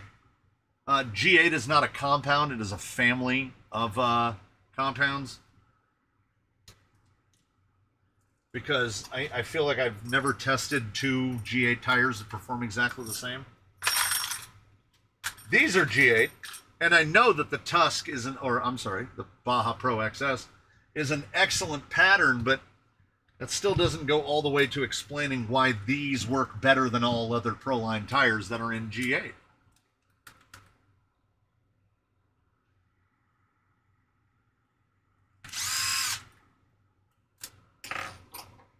I'm going to get tires on something. It's going to happen.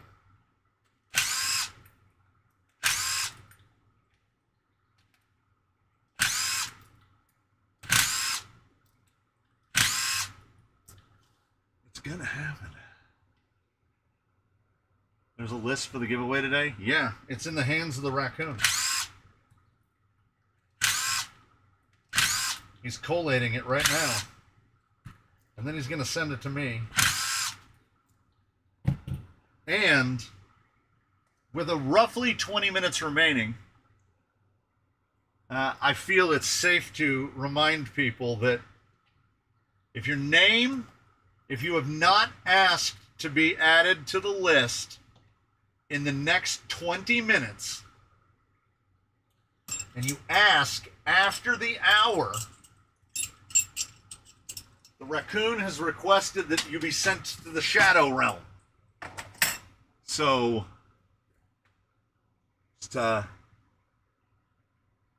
just walk away for 5 minutes and what the hell track is that? That's the All Endura.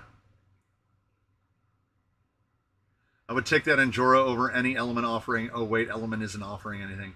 Yeah, and this, as configured. So that's a Gotek Direct Power 60. That's a Fusion SE. It's got some GTS from Jenny's on it.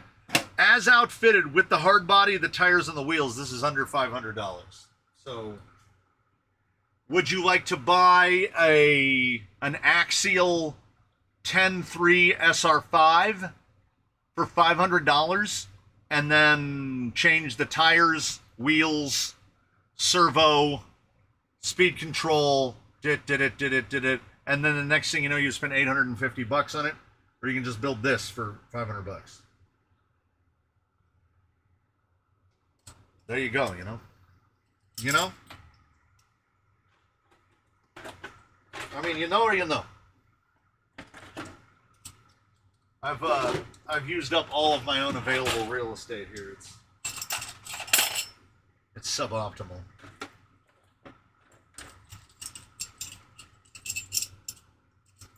I did indeed. I said I wasn't going to buy it. And you know what? You still can't find these on Amazon. You can find these on Amazon, but I knew that if I was going to use this, if I was going to run this, because I wanted to do a build on this, which I still haven't decided if I'm going to keep it or not. Well, I'll tell you this. Would you like a capsule 30-second review of the Endura LCG chassis? It's fine. It's fine. It's unremarkable in every way, save for one, and its remarkability is not the good kind. The factory spur gear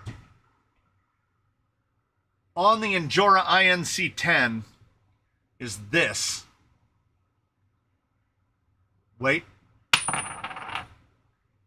This is hardened steel, and it weighs 45 grams. 45 grams for a spur gear. For frame of reference, that spur gear weighs 7 grams. That spur gear will not fit on the mount, the adapter, any of it. This spur gear is an absolute non-starter, and I would genuinely recommend that you not buy this chassis purely because of this. So what we've done is stolen the whole top shaft out of a Creeper TFMM. The T-case is absolutely fine. T-case is absolutely fine. There's good clearances. The fitment is good. The drive shaft, the drive lines are good. Servo mount is nice. The setup for the 3-link in the front is not bad. But other than, I mean, it is genuinely, there's that point, and then there is height adjustment on the FMM where you can slide this up and down. That's nice. That's nice. But the ABS body underneath is extremely white. It is white to the point it's not even painted on the inside. It's just white plastic throughout. So every time you get a scratch, my recommendation would be buy the unpainted one. Buy the unpainted one, learn to love white, and just run it white, because this is 2 drives of this, and it is in this configuration. It drives nice. It's great. These are Trail Gear AR45 housings. We've got a little bit of swing, but it's not too bad. I got pretty much full articulation, absolutely no problem in the rear. Of the currently available axial housings, I kind of got to give it to these Trail Gear housings. Look at the nice little, it's got a little mini skid plate there. Look how high that pinion is. That pinion ain't touching nobody, man. That thing is all out of the way. And as I said, this has been run twice. We ain't touching that. That's not touching the ground anywhere. There's a whole build series coming up. It's already uploaded and everything because I'm trying to get ahead of the game prior to Anime Expo. So the video buffer is growing pretty quickly, which makes me forget what I've talked about and what I haven't. That's suboptimal, but yeah, the housings are definitely recommended. If you have AR45Ps, just get those housings. What's the best servo for the money? Well, it used to be the Flash Hobby 50 and 60 kg direct powers. So, because they were the highest level of performance for what you're spending. In terms of value, servo for the money. I don't think anybody has beaten the 45 kg Amazon Blue case because they're incredibly inexpensive. They're a little bit slow, but they make their numbers. They're not super noisy.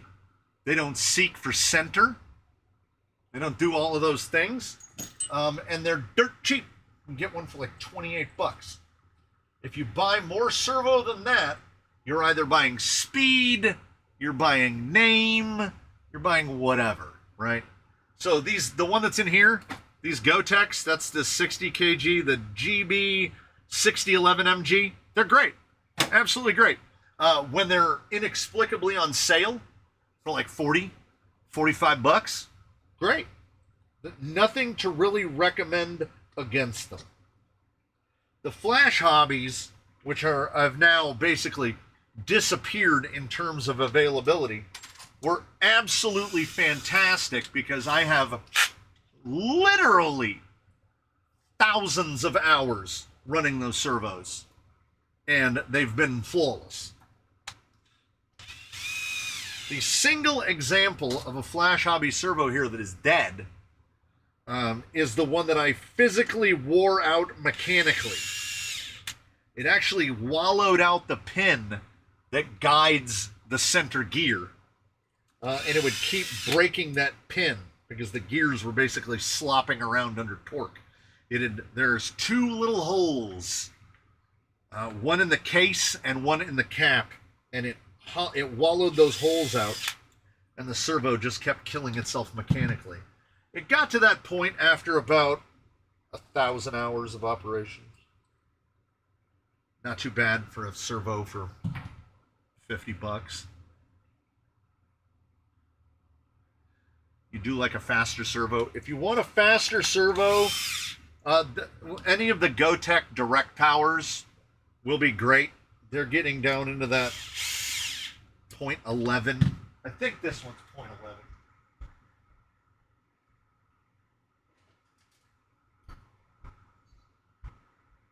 So this servo in everyday pricing is, I think $60.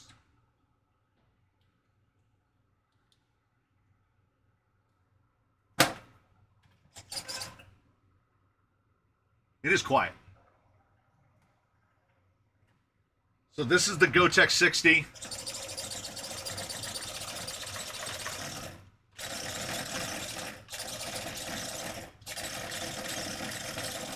It's plenty fast. It's plenty fast. It's not like break your elbows fast.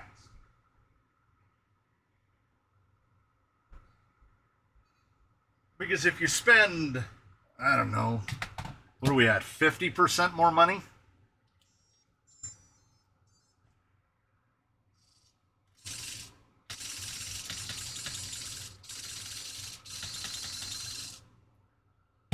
Then we get really fast. So, you know, what are we paying for? So what you paying for? Whoever that was earlier talking about my spring cups, I sent the files to CKRC Garage since he hosts a bunch of files for free on Maker World, so he will be posting them sometime soon. AGFRC makes a drift servo where the 60-degree transit speed is 0.04 seconds. Meaning it will do a 180-degree sweep in 1/8 of a second. So if there is such a thing as, I don't know, man, maybe that's too fast, I think that would be it. Anything under 0.1 realistically gets too fast. If you're between 1/10 of a second and 1/20th of a second, so between a 0.100 and a 0.200, I think you're doing just fine. Injora, I don't know if they're still doing it, but Injora made a 35 kg where the case is also blue, and it's one of the only servos I can think of that is actually too slow. Like, it moves glacially. And from way back in ye olden times, Airtronic Sanwa used to make a servo where I will get the numbers either correct or I will get them wrong. It was either the 94-851, the 98-451, the 94-581. I think it's 94-851. That servo was back in the analog days, and that servo was, I think the spec sheet on it said 0.23. And it felt every bit of it. You can't even, like, simulate how slow that servo was. I don't think you could find a servo that slow today. Except maybe that Injora. Maybe you're a scale accuracy guy. Yonters does 0.04. Yeah.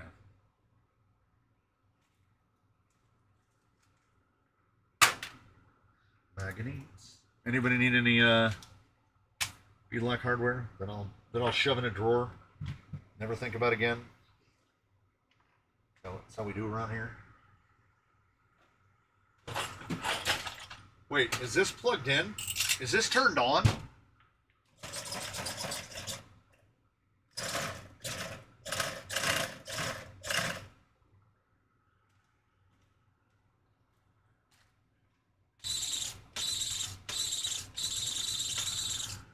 Yeah.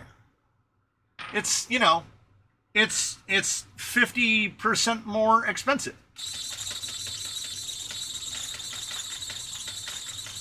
I don't know about where you're sitting, but where I'm sitting, on the preview, those front tires are just like a blur. They're moving too fast to be measured by 30-frame video. On a VRD Carbon, what wheel tire insert combo would be the best value versus performance to not break the bank? So based on saying that, okay, I got a better question. Mr. Wheels Down, what is your total budget for all of it, for wheel, tire, and insert? What's your total amount you would desire to spend? I missed it. What servo? This is the SA75 BUMW. SA75 BUMW. This is the Firehorse of the Year, Firehorse Edition. That servo is only operating at 75%. That is a 4S servo, and it's running on 3S because I have a 2200 in here. And that 2200 would be on 4S. That's not the Forever Motor or ESC. That's just what's currently fitted to this guy. We'll be moving on forward into the future. The other guy has the Gotek 6011 MG, which is about $60. This one is about 85, I want to say, regularly. Sometimes they go on sale, and they are also about $60, 60, 65 bucks. If AGFRC still shipped more to this country and sold them for the prices that they used to, AGFRC used to be the absolute king of a deal for a servo. The 32 kgs, the A73s, oh my God, they're so good. I'm still running them. I've got 6-year-old AGFRC 32 kg servos that have been run just brutalized. Yeah, the San Juan 94 851 4.8 speed is 0.23. I'd say, oh brother, if you have $150 budget, you are set. You're absolutely set. Like that's maybe too much. Okay, for tire, you're going to be looking at something, because that's more than enough budget to get you name brand. I thought you were talking about, I only want to buy sets of wheels that cost less than $30 a set. That's basically 50-50 and 50. Wheels don't matter. Like these Endura Deeps are $40 for a set. These are like $40, sometimes down to 35. When I buy just regular stuff, show me some like 8 holes off of Amazon. This set of wheels is like $25 to $30. Wheels is wheels, right? If you want to buy something a little premium, a little more premium, and get a little closer to your $50, we're now calling it a $50 wheel budget. A set of trials like this are like $42 for a set. Any of the trials come out around the same amount of money. It's going to cost you about $50, between $50 and $60 for whatever set of tires you want. If your rig is lightweight, if your rig is, say, like where this guy is, like in that right around 5 pounds area, you can get away with just running the foams that come with them.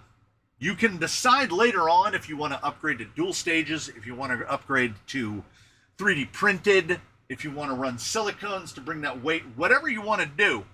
If you get something from Upgrade RC, like razor wires, the C2 razor wires, you can absolutely run them on the included foams. This guy, right over here, I gotta walk a little bit. So this gentleman, those are razor wires, Upgrade RC razor wires on the included single stage foam inserts. Now, this guy weighs 4 pounds.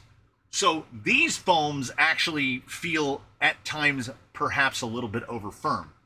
But of current tires, if you just want pure performance and you care not about appearance, I would say your top 4 picks are, in no particular order other than how they come out of my brain, J-Concepts Megalithic 475, Upgrade RC C2 Razor Wire, J-Concepts FYR 22475, we just call them 22C2, or J-Concepts Rupture 22C2. Any of those tire selections will be a problem on a VRD.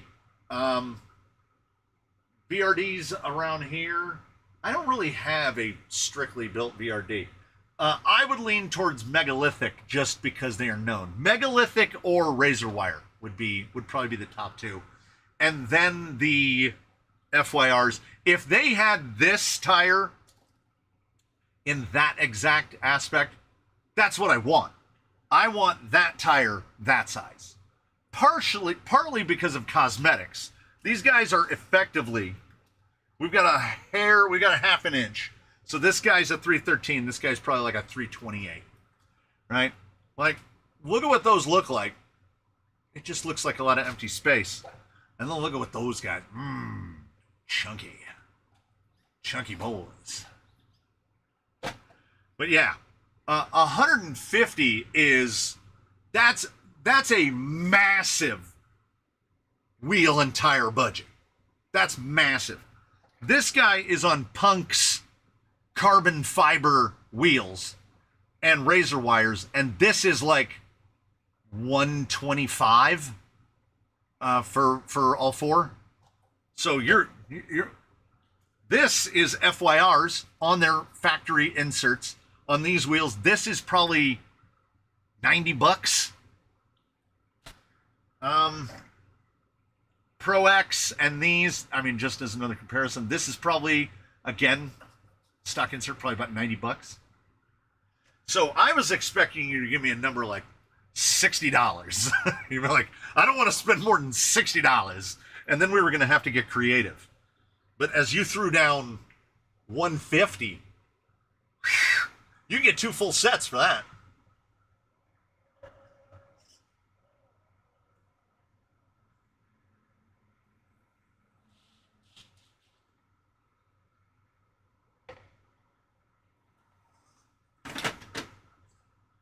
I got a little nervous there when I got stuck on the shock mount there. Don't drive cars over other cars. It's not a good idea. All right, 2-minute warning. If the raccoon hasn't heard you say it, the raccoon might not hear you say it.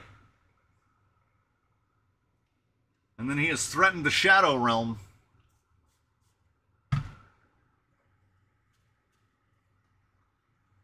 The mat on the hood is fairly fingerprinty. Did I read someone mention grill? I'm pretty sure that's their Toyota grill. It's supposed to be Toyota-ish. That's typical unlicensed stuff. It's a Toyota, but it's not, you know. All right, it's closing down. It's about to shut down.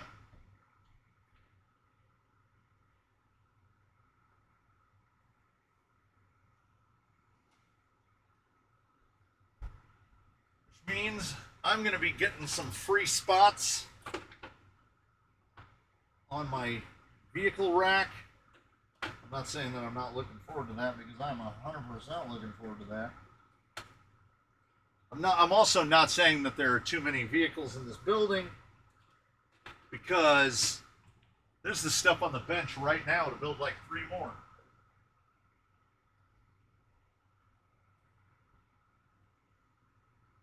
I'm not saying that that's a problem either.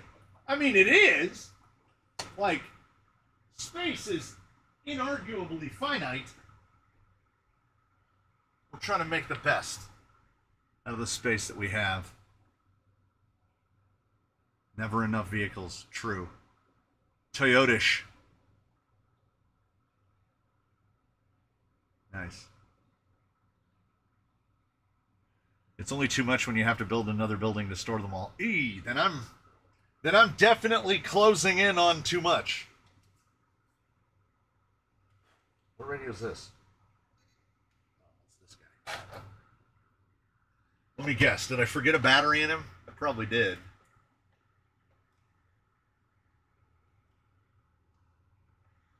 The raccoon says, "Enjoy my email." It sounded, I'm not going to lie, that sounded vaguely threatening.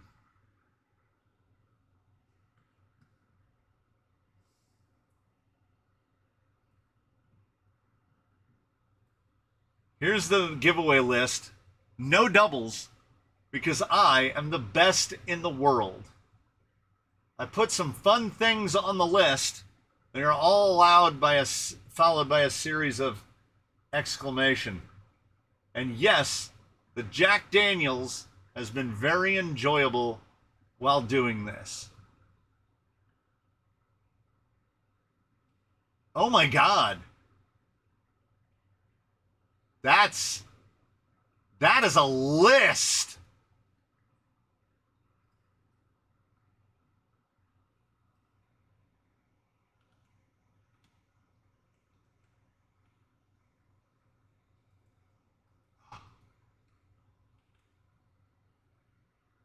Yeah. We're right where we always are. Honestly. And that's with some raccoon-based nonsense. This stream is only possible because Mr. C has given away so many rigs. If he kept them all, he would not get into the building. That's true.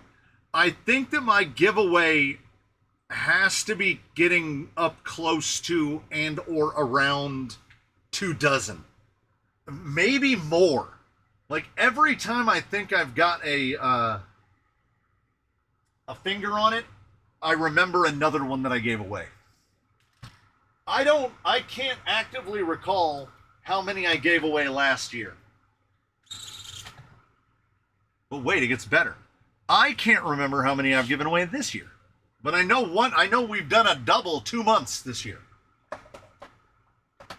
So after today, we will have given away at least 8 in 2026, which is kind of it's a little bit ahead of schedule. We've got a blue one, and we've got an orange one. This one's got fire on it. It's still, every time I see it, it still looks like the Godsmack logo.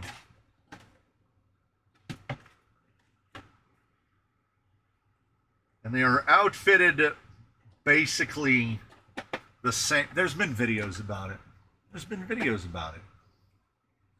Snowman. I like this guy. I'm here for this guy right here.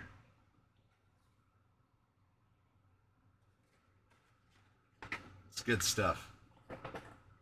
I think that the body choice going one way and the other way, I think this is better. Because if you like the flames, if you like the orange, you're just going to have to take the portals with it. Like, I prefer the performance profile of portals, if that wasn't enough P noises for you. But I prefer the look of the blue one. The blue one is sick. So, there you go. There you go. I'm going to spin a wheel here quite shortly. And we're going to watch that. That number didn't really spike today. I did not do an Instagram post this morning. I guess the Instagram posts are ultimately impactful. Because we had, like, in the last giveaway, I swear there was at least 40 more people here. Oh, okay, it just jumped up like a bunch. Were people waiting to come back? Yeah, see, Sanctus, I got him perfectly. I want the portal rig, but I like the look of the blue rig. Yeah, that's what I like. I wanted a real Sophie's Choice here. I wanted people to have to make a decision. It can't just be easy. So, take a look, if you will, at, we're going to move this over here. Oh, I hate when it does this.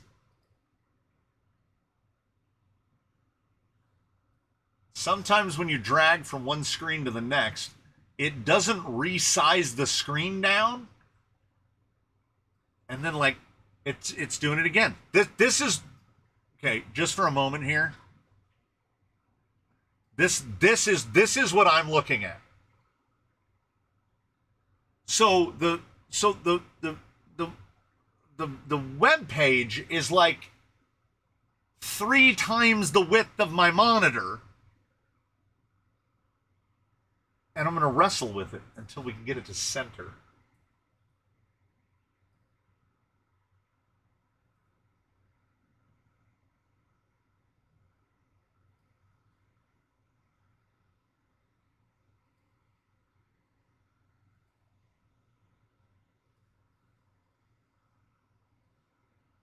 Aha!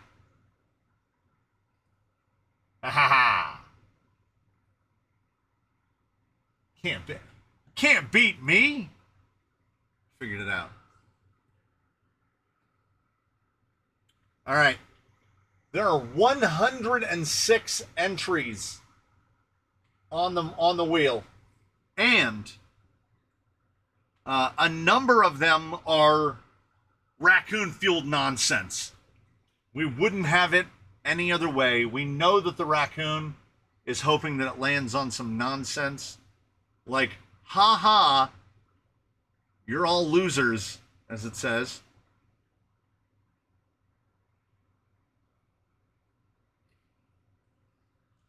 Oh, I see now that my wife is on there. Absolutely not. We're spinning again.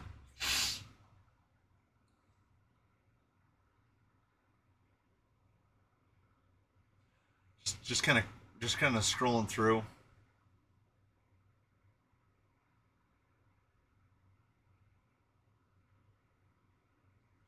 Womp Womp Numpty and your mom.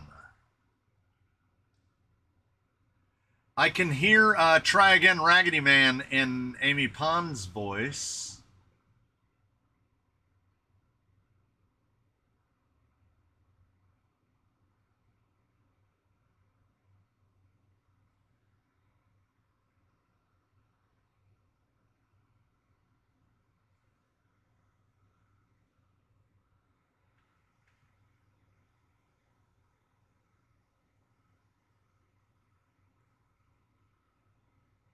So I see 1, 2, I see 3,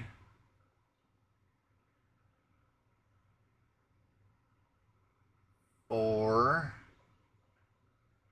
5,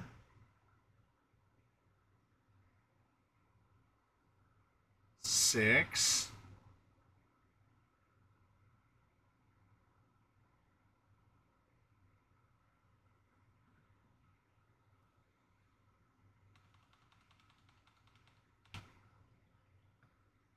6 people have said 7.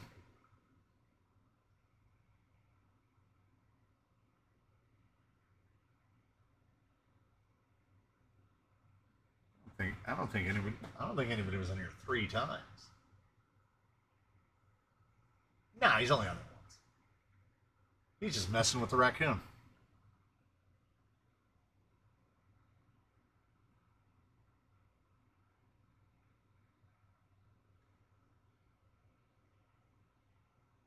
Yeah, I definitely saw the Potato Man.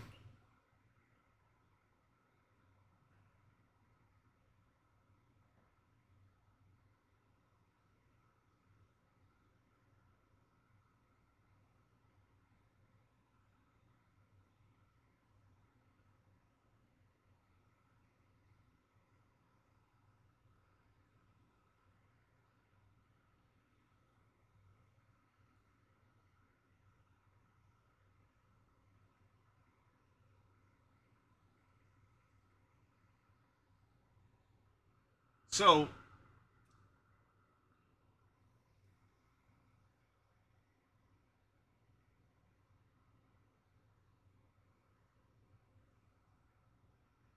Sputter did already win, didn't he? Yeah. I shouldn't be on there, but hey, if I win, I can pick someone, right? Yeah. Yeah, that's true. Yeah, the raccoon should definitely not have to remember people who have won. I don't remember all the people who have won. I don't even remember all the ones that I've given away. Yeah. Let past winners be on the wheel, and if they win, let them pick. Yeah. That's. You know what? I think that's easier than going through and manually removing people. So,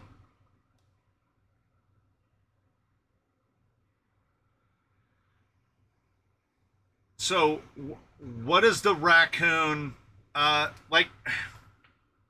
This slope gets real slippery real fast. Okay. So if somebody comes after 2 o'clock and they say, I'm not on the list and I asked, I don't know.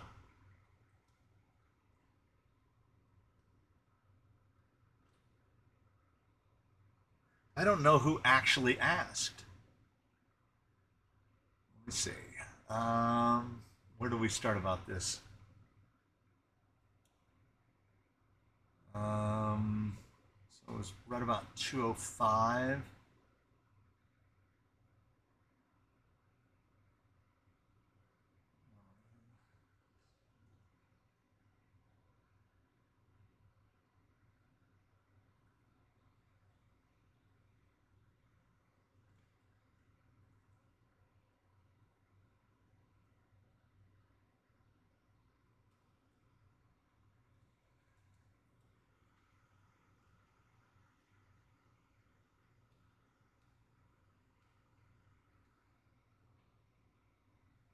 Um,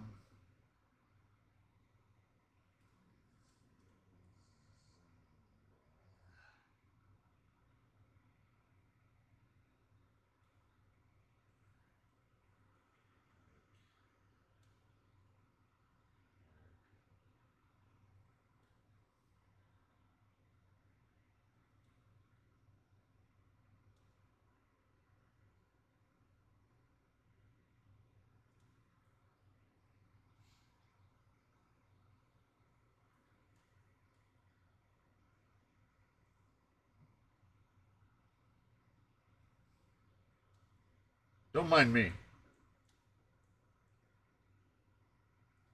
I can only do 3 things at once.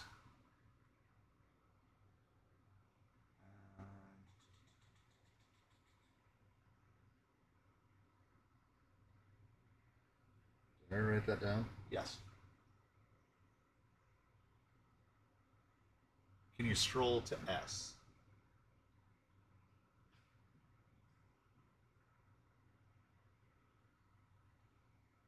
Go.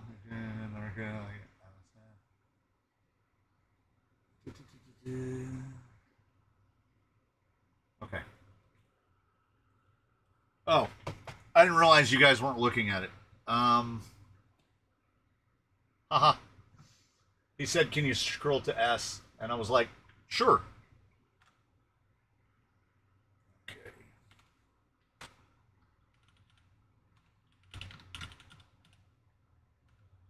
There's going to be a lot of misspellings. All right. If your name doesn't go on I did my very best.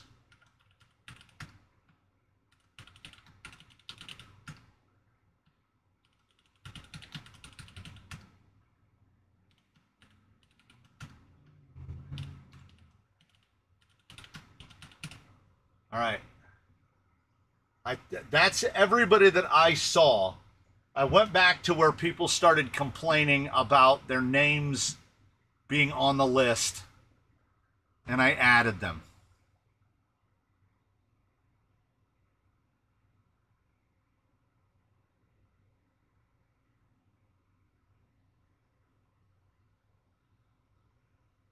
Whiteboard is still there twice. Oh, yeah. I didn't know what you... Look. Listen. You guys, look. You guys kept saying whiteboard, and I had a whiteboard in my hand, and I didn't understand what you were asking, because somebody said something about 2 whiteboards, and I was thinking, I do have 2 whiteboards. I have this whiteboard, and I have the whiteboard over there. I'm using the Linda, listen. I'm using the Linda, look it. I'm using the whiteboard. So I don't know who to blame here. Me, the raccoon, the other whiteboard, the raccoon. Someone is to blame for this.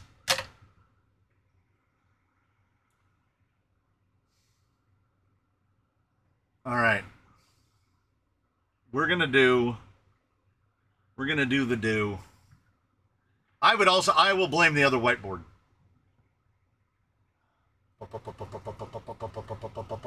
I didn't even ask if we were ready. We're gonna find out now. Oh, we can't blame Marie Kondo. No!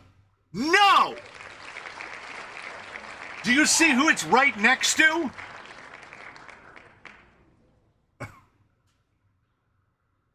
Like what? Okay. Seriously, though. Didn't he win just last time?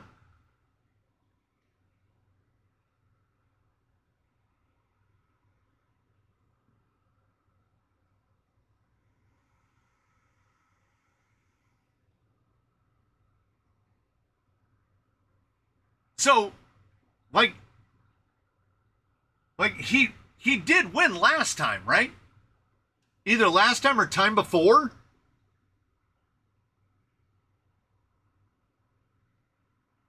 I just want to see what he says. He still has the box, I bet. Yeah. He's got to be cheating somehow. He's got an in with Google.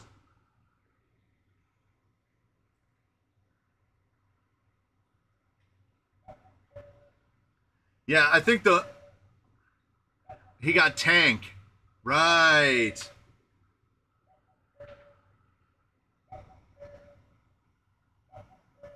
So what are we doing?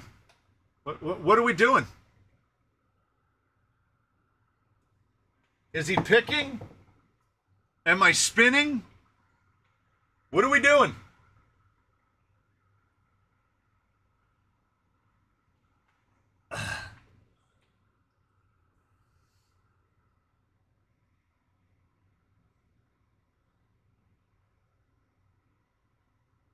I mean, spin again is the most fair.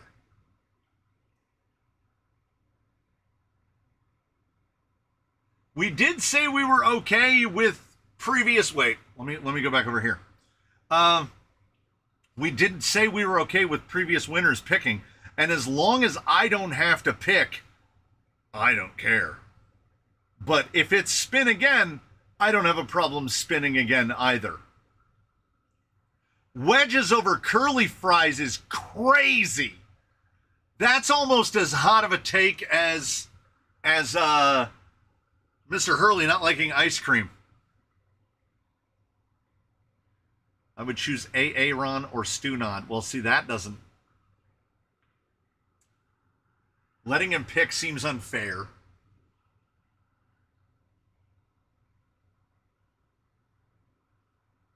See, this is great. If you guys want to bicker about this, please do. I'm not involved. I'm just riding the tide here. Not fair. He doesn't even know me. Okay, here we go. This'll be fun.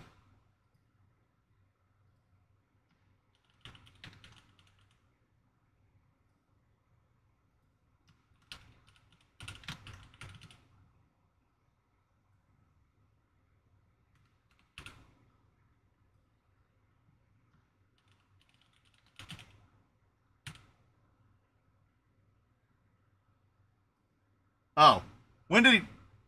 It's going really fast, and I was trying to start a poll.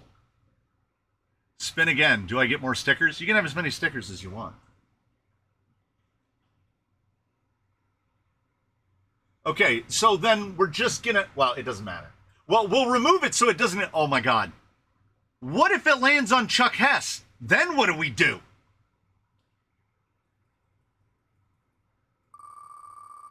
Then we're just gonna have to, we'll have to sort it out. You'll all holler it out and you'll be like, that guy already won. Okay, John Saylor 470 has definitely not won before. I don't recognize that name.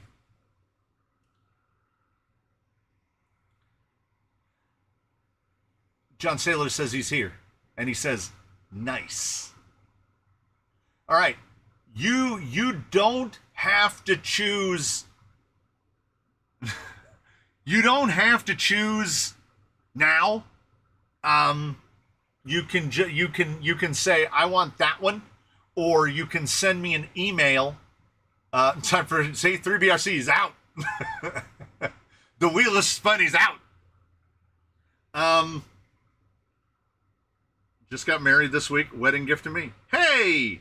And you don't have to justify it to the new wife. Although Nick says choose now on the spot. Oh, email address is crawlercanyon@gmail.com. Time for the dip. We're going to see. I'm going to say by 2:30 we'll be down to 140. The last thing you'll get for yourself for a very long time. Classic. Choose now, no changing your mind. And there he goes. What are we doing now that everyone leaves? Well, Mr. Sawtooth Turner, the Sawtooth himself, is dropping the large, the big hitter. I see he hit JP Wirt. It's going so fast.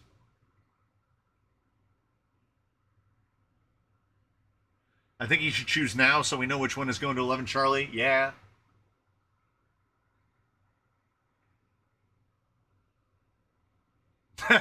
His new wife will be like, where did this come from? I won it. And then she says, no, you didn't.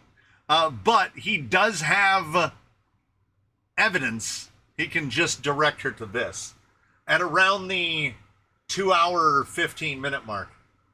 I've never seen a feed so fast. Yeah, that's what happens when the Sawtooth comes in here and drops a 50.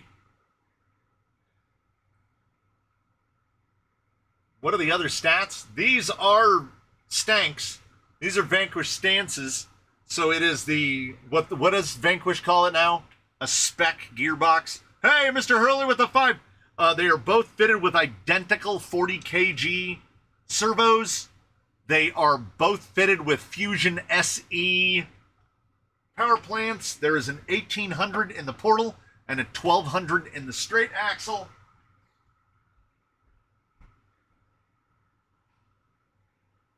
And they are both fitted with virtually identical Hot RC radios. And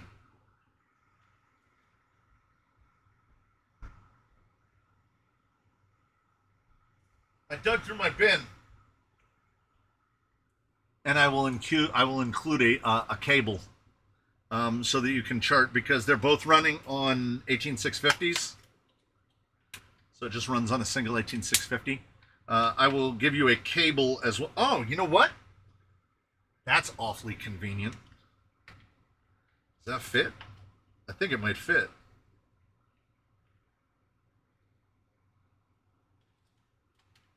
There you go. Comes with a charger. Bosch. Wait. Bosch. Bosch. I have two cables. I only grabbed one. Doesn't the Flame perform better? Here's the deal.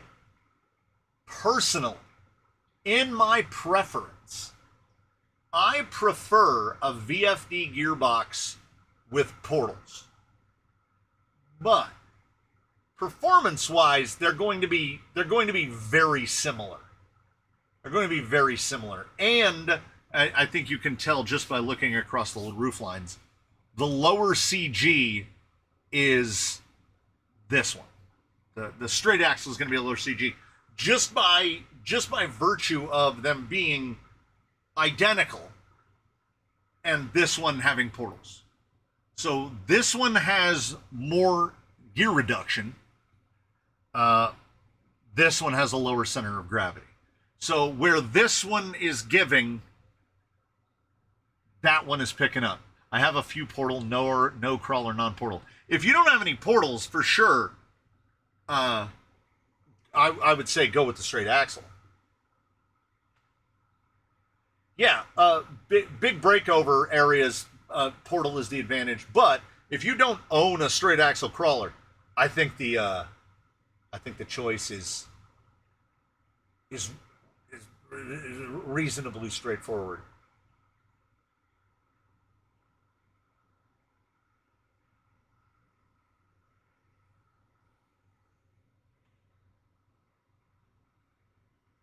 Yeah. Yeah. So he's going with Frost. Easy. So Operation 11 Charlie.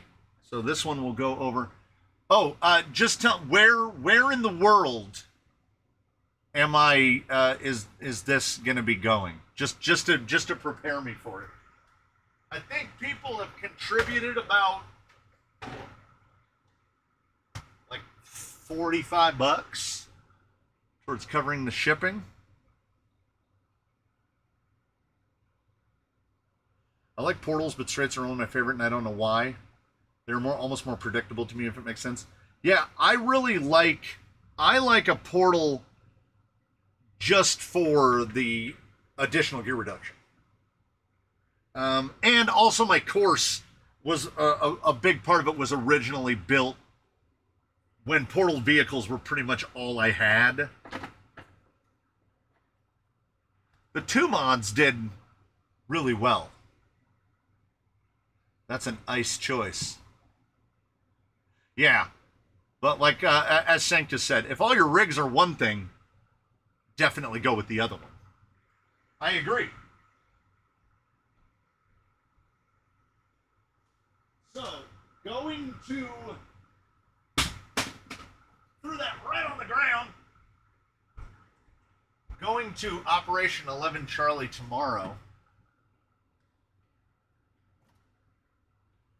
I don't know. It's okay. It could just be me. It could just be me. And I know that the Rock One body doesn't get a lot of love, but I think this is my favorite.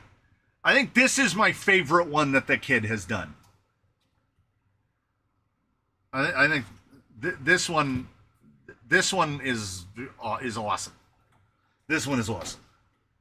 And this is straight axle as well. This one is straight axle, so there's a straight and a portal, so they got that going for them.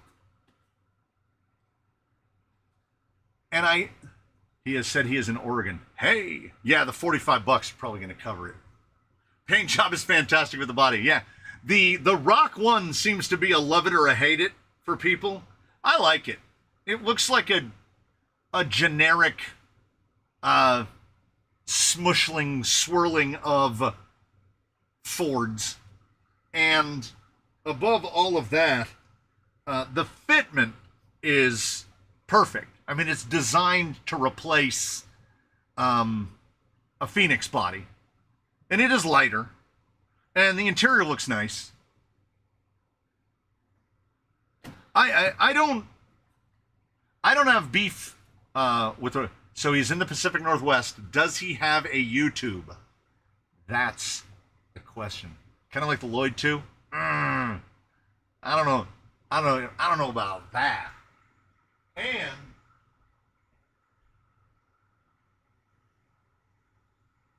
I don't know if I'll be able to finish it in time. I don't know if it's finished. So the kid did the paint job on this one, on this guy. I don't know if it needs more. I don't know what this one needs. Because if I take this one up in November, that's fine. If I take it up tomorrow, I don't know. This is the one that's just outfitted with stuff. 444, Furatech Lizard 10, Gotek 1850, the Cybertruck.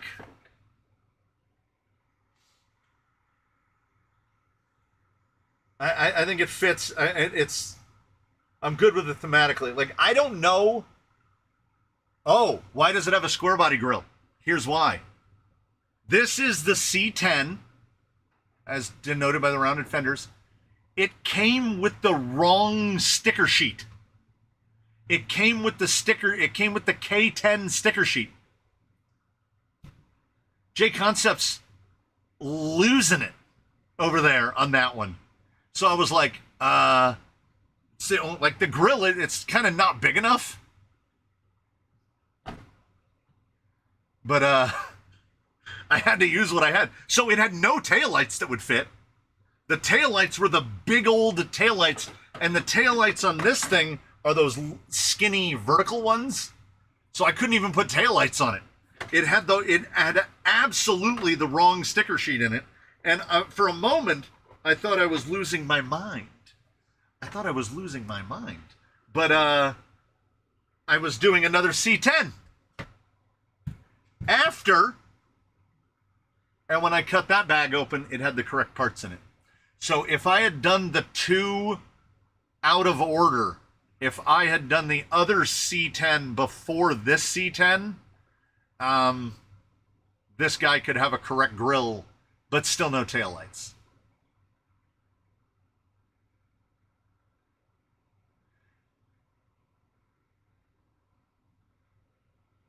Yeah, paint them on.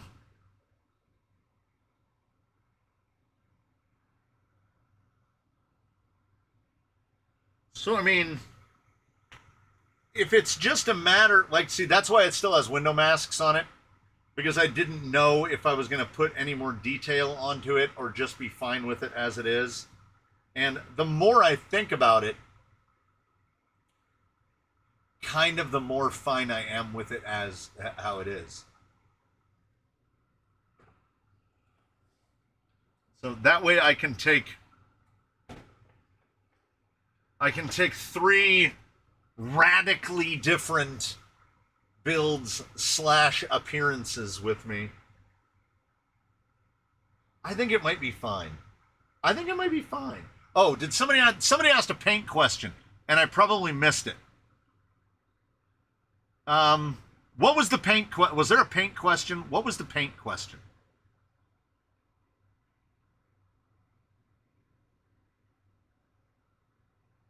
I don't remember. The comment was on the Turista with the VRD that had the. That's sitting right over there. Send it. Room in the shed for another. I like that. I found my Cricut tweezers. I lost them for 2 weeks.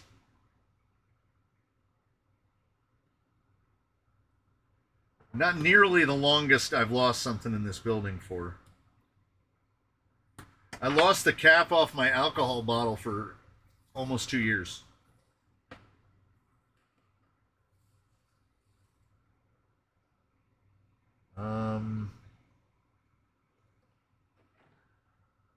That's gonna need heat gun. That is gonna need heat gun faux show. Oh, while I'm boring over there in the distance, would anyone like to see what else The kid has been, oh, see a Godzilla hiding in there would be amazing.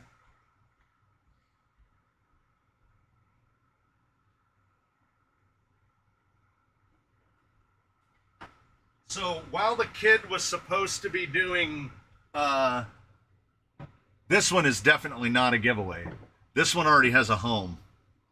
The kid also painted that one. And while this might be my favorite overall job that they've done, which is not anything to take away. What base coat for that type of paint job on the inside?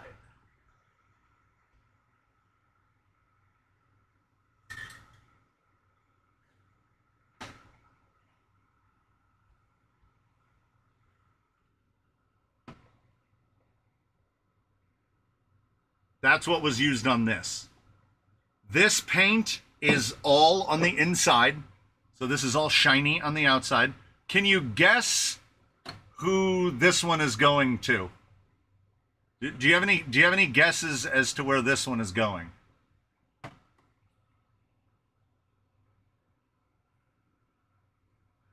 I'm glad to see Mr. Turner appreciates this paint job because it's his. It's got the sawtooth for the sawtooth. I put down a base coat of Max Flex clear top coat. And though how it was related to me, they traced out on the overspray mask what they wanted to do.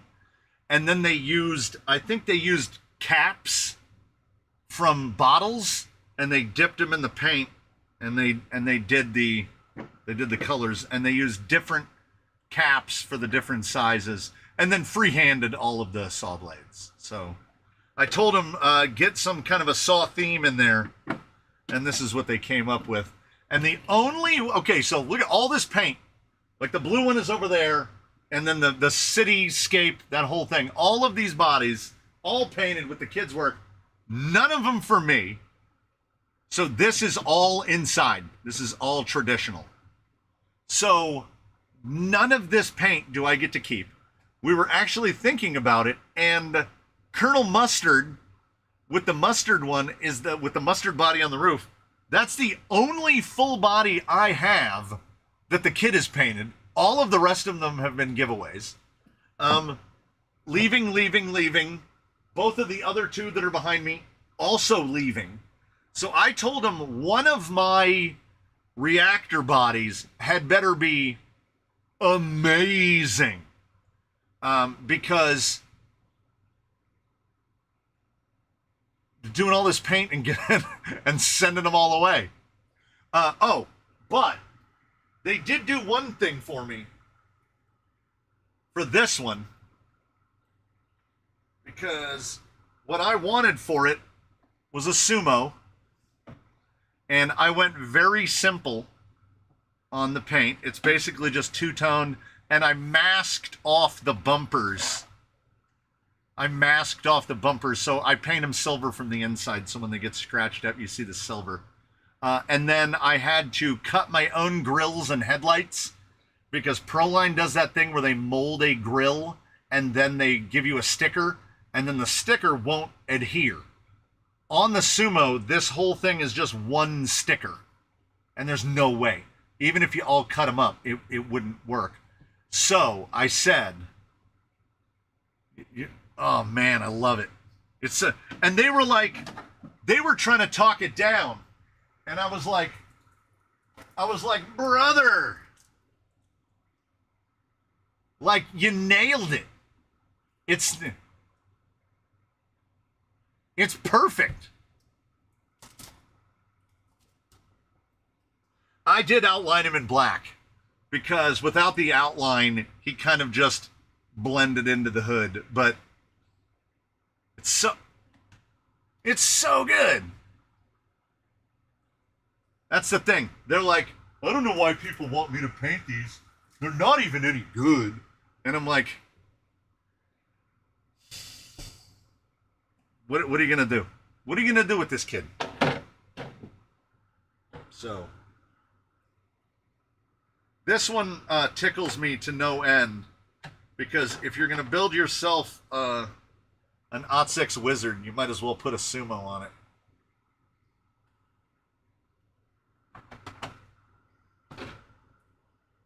I don't know where that radio... There it is. I lost the radio there for a minute. Oh, right. We're supposed to be heat gunning the...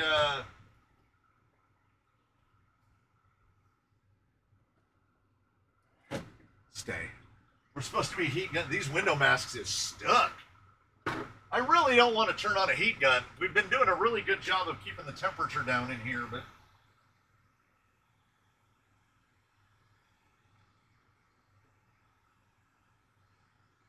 hopefully it won't take much.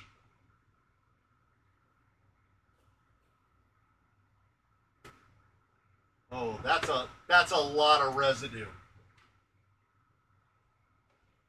That J-Con mask.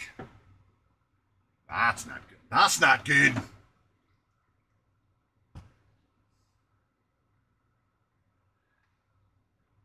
I've seen people paint a body but not mask up. In fact, left the body on a rig and overspray all over the tires and wheels and tires and shocks. See, that's what I need. That's what I need to tell the kid. Is that the average person paints things like what? I don't even know. Do they even do 1 hour paint jobs? Oh, the residue is not fighty though.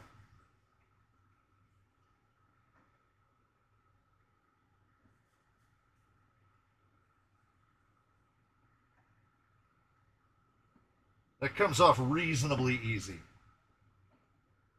Is there some overspray on the inside? Yes, there is. It adds character, right? How many crawlers do you have total? E.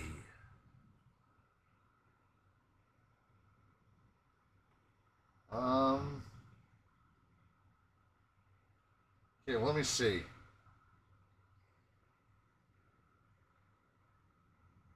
So luckily we've got some giveaways right around me. So everything you see in front of you is leaving, which helps.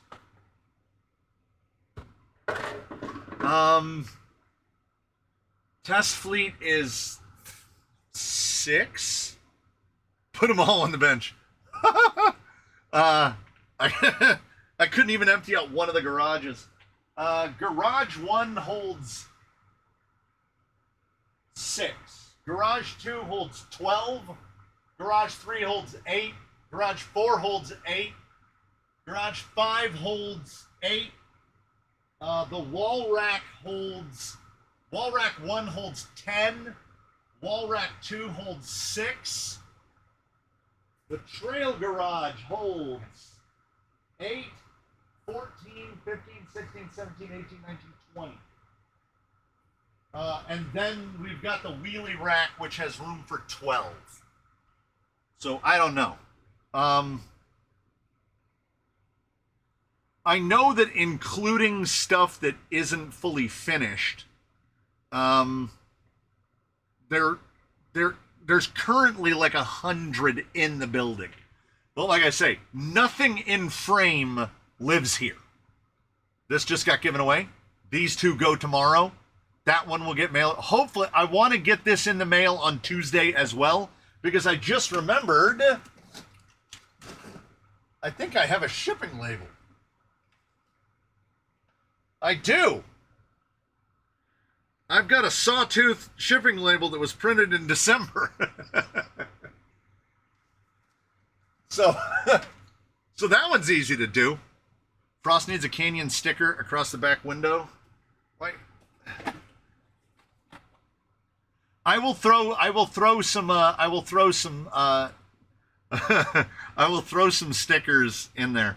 Mr. Sailor, Mr. John Saylor, apparently from Oregon, who does not have a YouTube channel that would classify as what people would say makes it unfair and that only people with YouTube channels win. They make forever shipping labels. Yeah, I think until it's scanned, it's valid.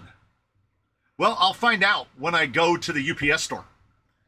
If they bleep it, wasn't there something? Oh, yeah. no. Mr. Turner's box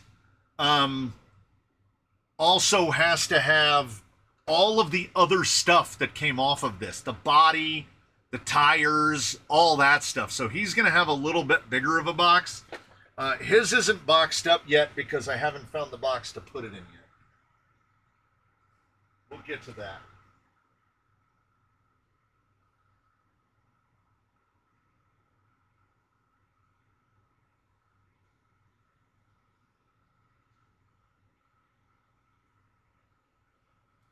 All right.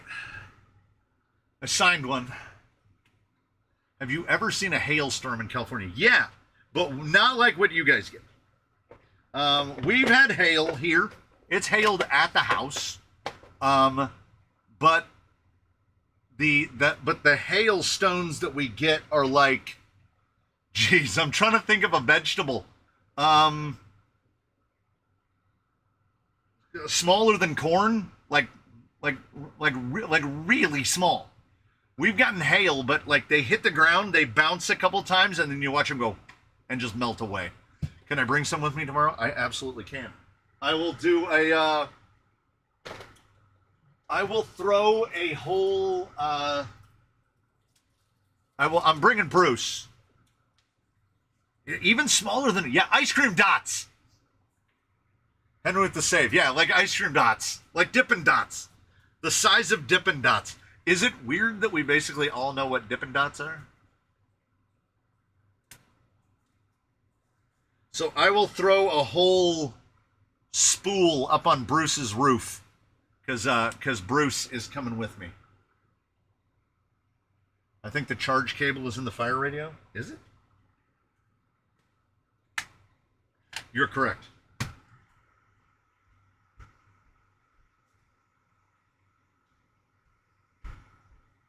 I have planned for this eventuality. Now, I've lost the radio that goes to this one. Got it.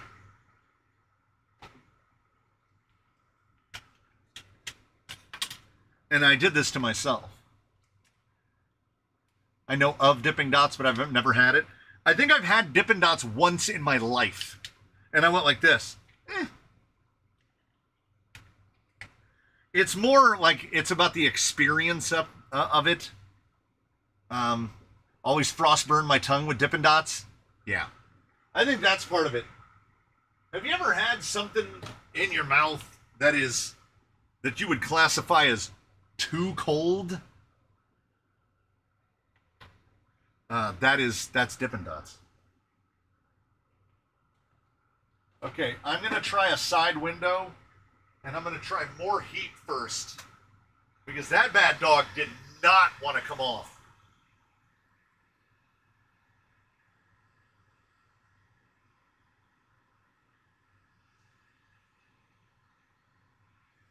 Okay, that decal, that mask started to blister a little.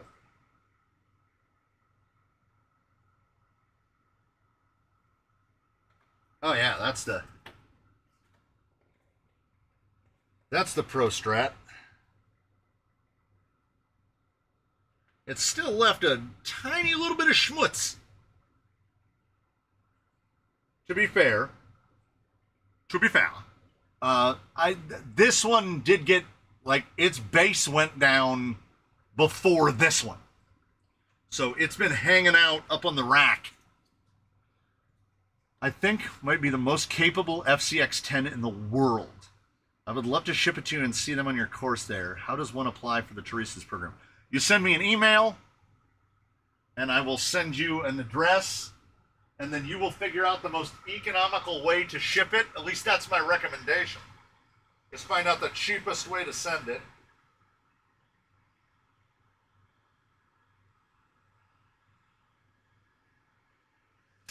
And I have completely given up on short turnaround times. There was times when I was trying to do the Turistas as, like, with quick turnarounds, it's not sustainable. Like, with the way the filming schedule works around here, And with the amount of projects that are underway at any given moment, stuff might be here for several weeks. I gave him a little heat eye.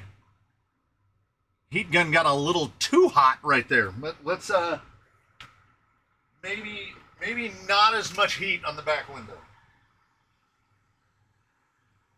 There was an air bubble in the mask. And I think the air underneath the bubble got like superheated. I need like 3 assistants. Yeah.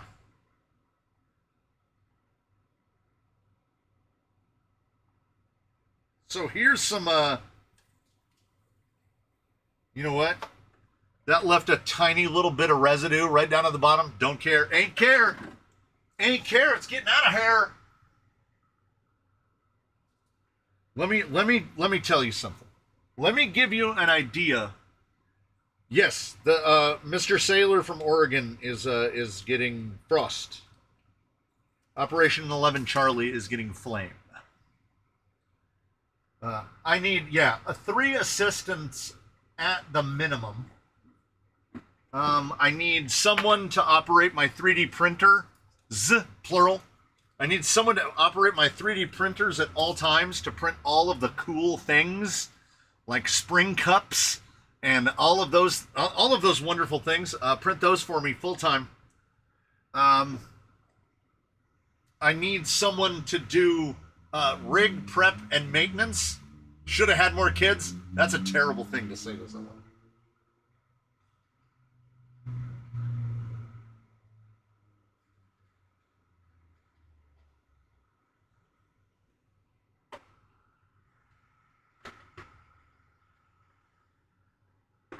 So we're freeing up.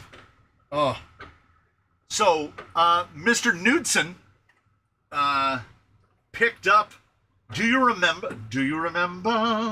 Can all of you remember way back to when we double spun and we spun for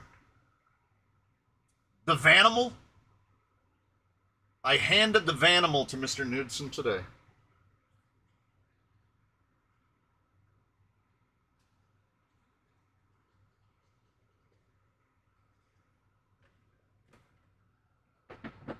So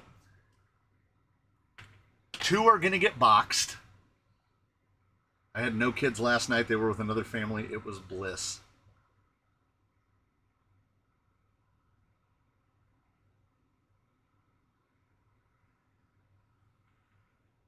So the rack will be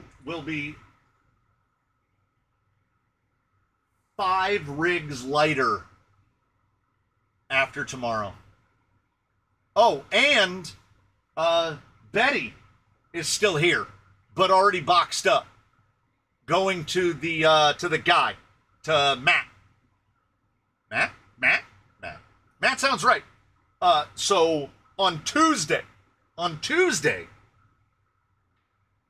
half a dozen fewer rigs in the building. I'm excited.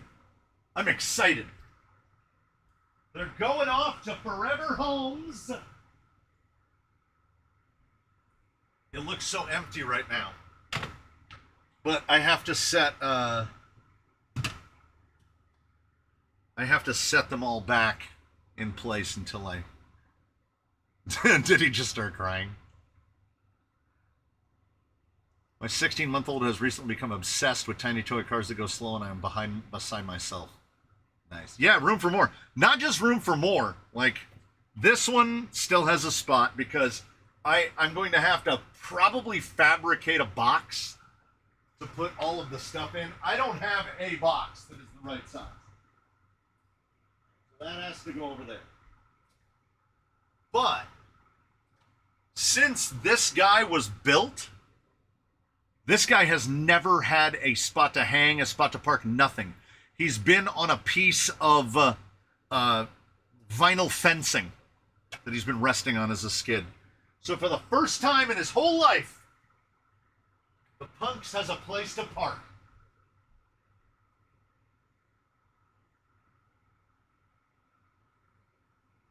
for you, buddy.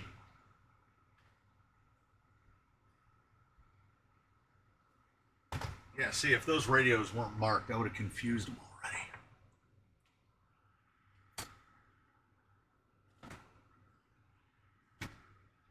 So the kids started on one side, and they painted down one side, all by hand.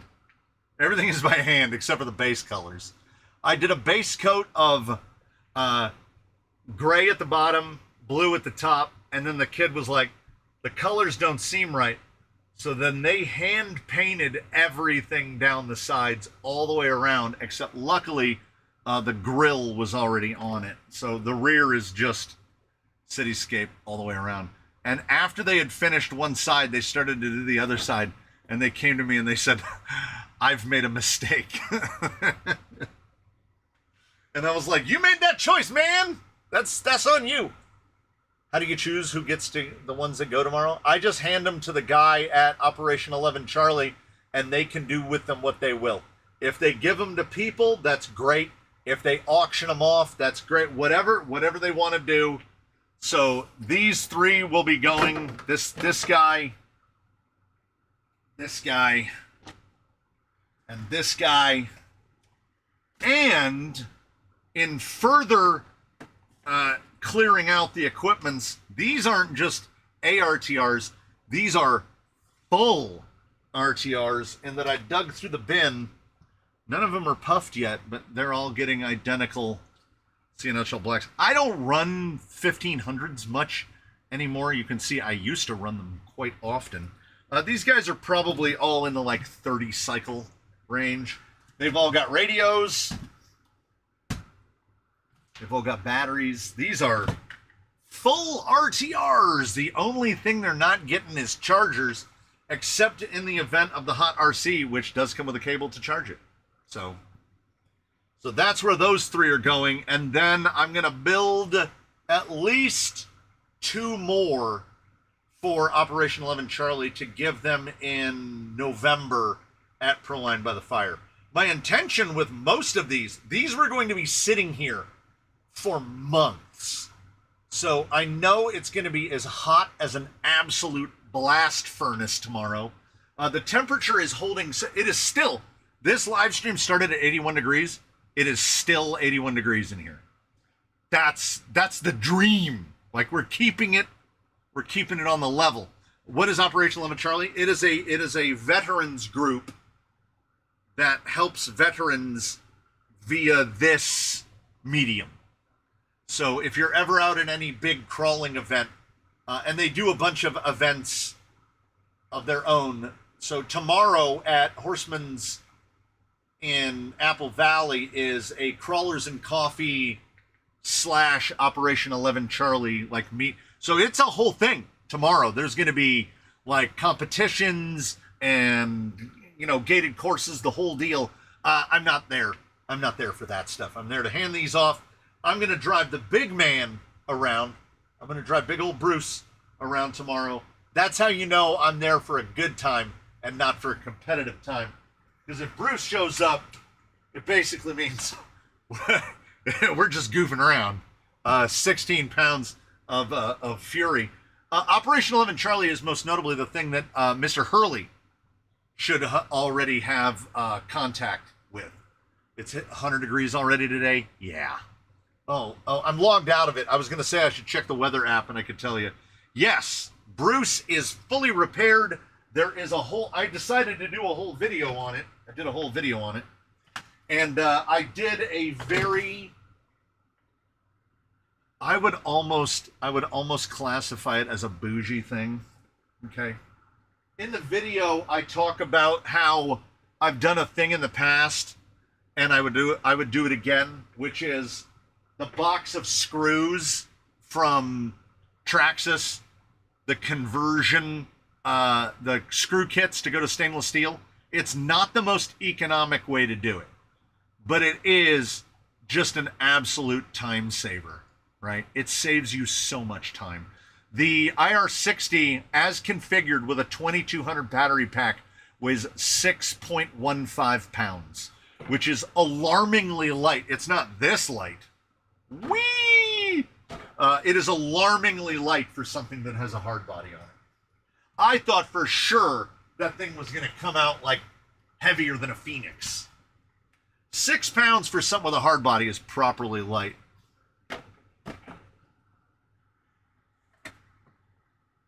Hell yeah. Hell yeah. Wait, where's that battery?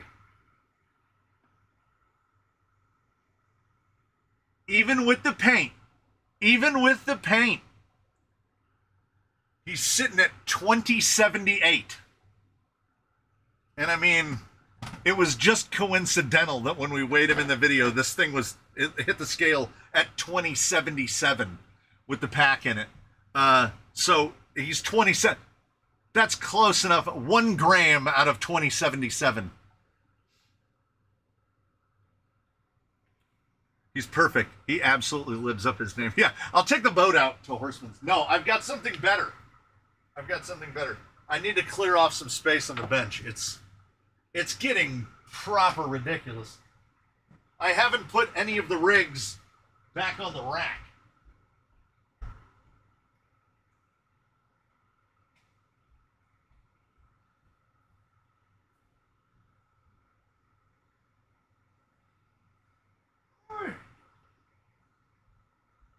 All right. So, Bruce has had to have a mandatory wheel change. Okay. He is now on the same wheels that are on Sheila, right? The same Dash RC. I did change the inner rings to bring the weight down because what I had noticed, these are all spoilers. You'll hear me say this all again. I think his video was on Tuesday. I didn't pay attention. So Bruce's combos were the GRC white wheels, which I absolutely think look better than these. The chrome it's okay. It's okay. But I would definitely prefer that wheel if it was white. Anyway, Bruce's combo with the Trepidor, the cut silicones, and those GRC wheels weighed 376 grams per corner.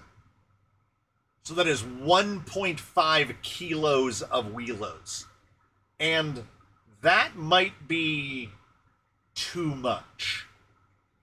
So these are now fitted with, these are Revolt dual stages on these wheels, and I changed the inner rings out for plastic.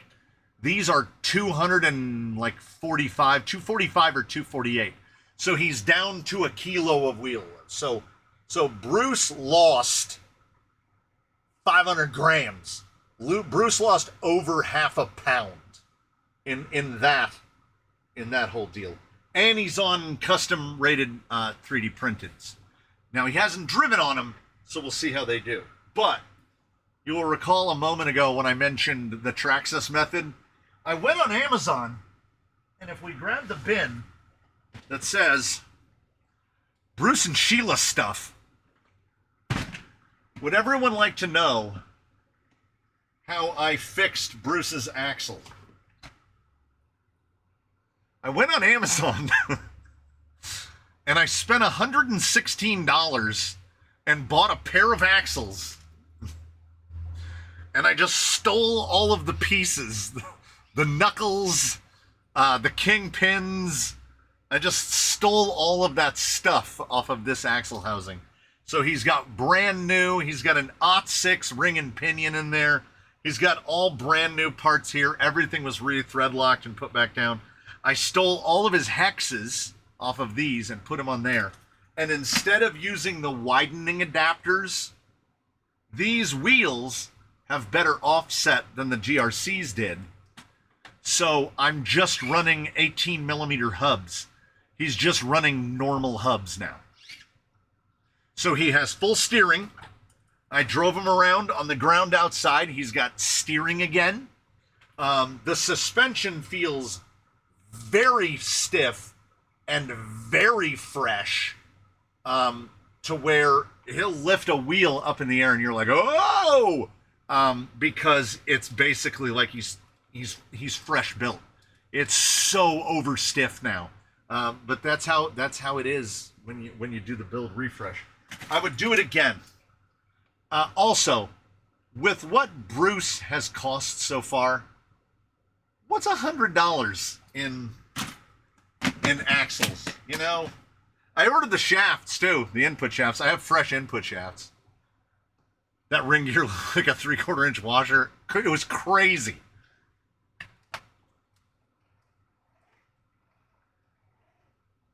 Well, he's doing a magic trick. His drive shafts are just riding across the top of that foam block. He's got screw drive. And I have not watched the CoffeeZilla thing, but I've been watching all of these updates on Bricks and Minifigs. That is crazy. That's crazy. Like, if you want to talk about people actively making decisions against their own best interests, and yet everyone should own an FJ60, they should. They absolutely should. But here's the thing. Ask the man in the UK. If you don't change all of this stuff and add all of this weight, you can run the FJ, or ask MKRC. They run just fine. Like, I feel like I'm adding more problems, but it's too late. It's too late. He already weighs this much. He's got a 1 pound steel bumper. Did you see this? I am super proud of this. You'll see it in the video, but I'm still proud of it nonetheless. Take that screw out. We got the post here.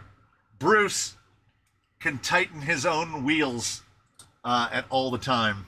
Would a stock FJ40? Yeah, I think so. I think so. Yeah, Chuck Hess's is stock, except for the wheels. Yeah. You don't need to do this.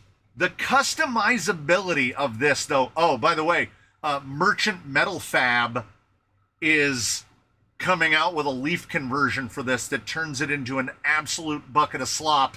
Like, the thing, it looks like it has 6 inches of suspension travel. It looks ridiculous. They put leaf hangers on the leaf hangers. I mean, honestly, it looks amazing, and I would love to try it. Not on this one. But yeah, if you just take a completely stock FJ and just run it, putting it on like my favorite thing, which is leafs, is kind of where all of the problems come from. Just do not do a cab cut. No, absolutely. You can be safe in knowing that I won't. So check this out. So this is how Bruce will be headed out tomorrow.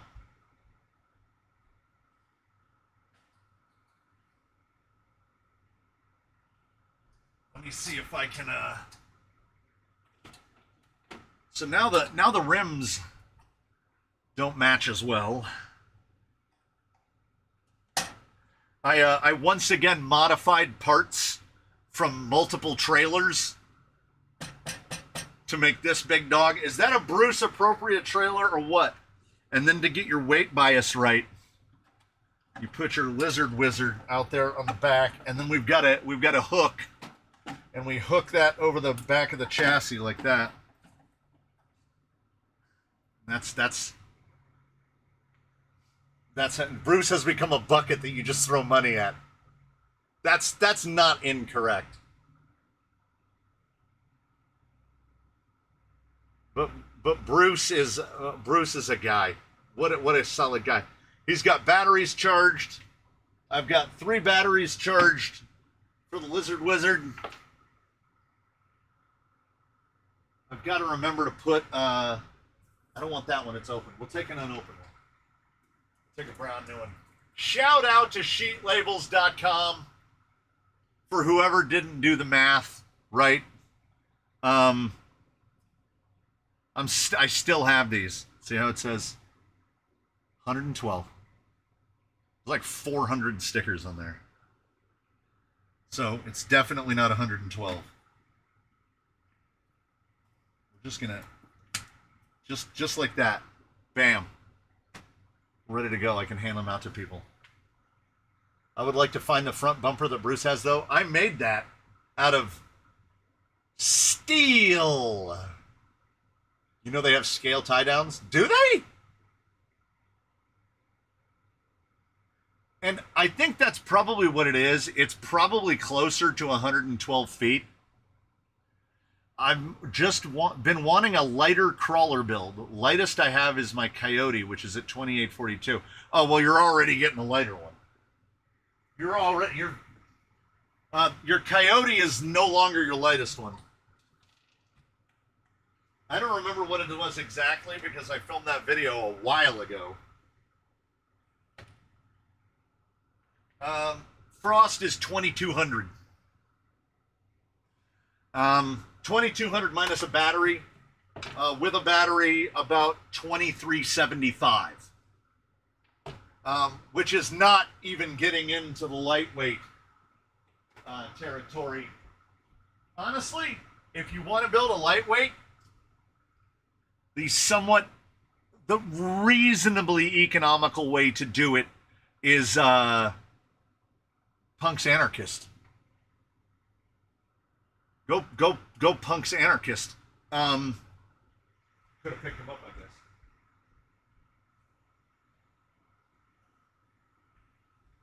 So the gold guy that was here a moment ago, this guy, minus battery, 1,731 grams. He's 1730, no battery. And those are Capra axles, Capra width axles. So he with a battery is, I usually run an 850 in him. He's about 1,800. Is that right? Did that zero? I feel like that's too light. 1810. Yeah, 3988, just under 4 pounds. Yeah. Be sure to drink. Yeah, I'm stopping at the grocery outlet on the way home after getting my coffee drink, and I'm filling up I have one of those, the igloos, the little semi-small igloos where the walls are like that thick, and I'm getting a big bag of ice in there. To anyone thinking of getting an FMS FJ40 or currently running a stock one, make sure to center punch the front CVD pins as they work loose. That's true. I have the Extra Speed trailer. It was about 5 years ago. I was in the process of scratch building one when I bought it. Yeah. I've definitely been there. So, speaking of, hold on, let me not pick this up while it's attached to the trailer. I mean, I have to take the Lizard. I have to. If you're going to go to the desert, you bring a Lizard.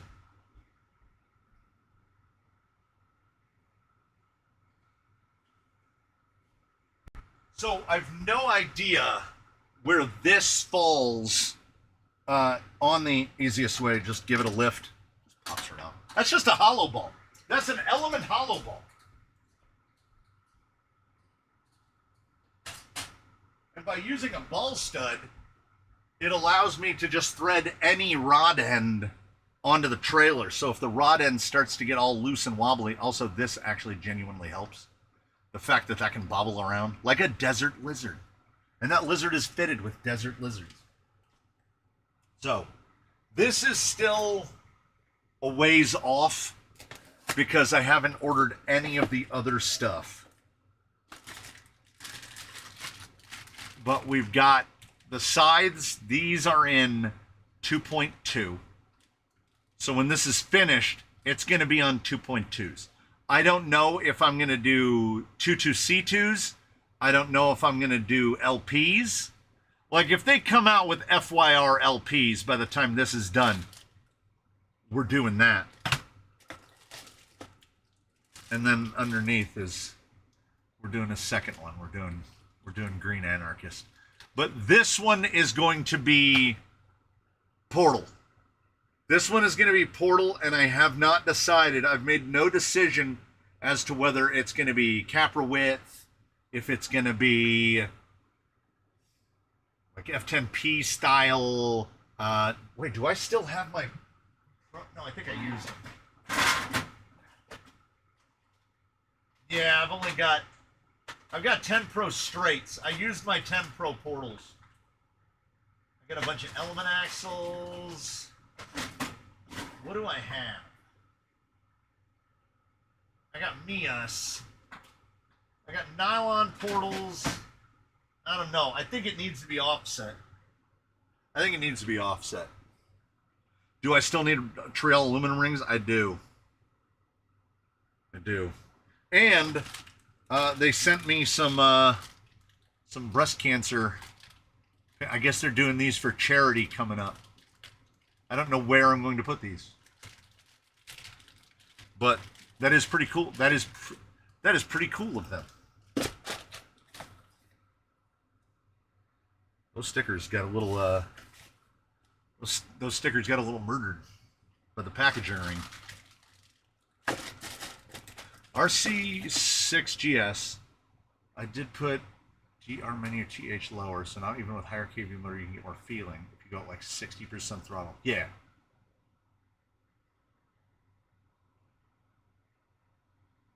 I went to high school with Mark Punk Sanson. Yeah, he's the guy that I talked to on Instagram. He's the guy that I've corresponded with about these. Oh, and there's already a body. There's already a body for it. Courtesy of none other than Mr. Knudsen, who dropped this off with me this morning. I mean, come on. The guy has a history of making, and he even left it for buckets so I could put buckets in it. So, that's that guy. The full punks. I'm leaning towards Mias Capra's with LPs. Just go all in. Maximum ground clearance. Because that is very different from the other guy. From the 4-pound guy. I don't want to try to build another 4-pound guy. If the other guy's 5.5 pounds, fine. You know. LP megalithics, LP ruptures. Yeah, half Warlord half cab. Yeah, he is making everyone else look bad. Yeah. High and wide. Yeah.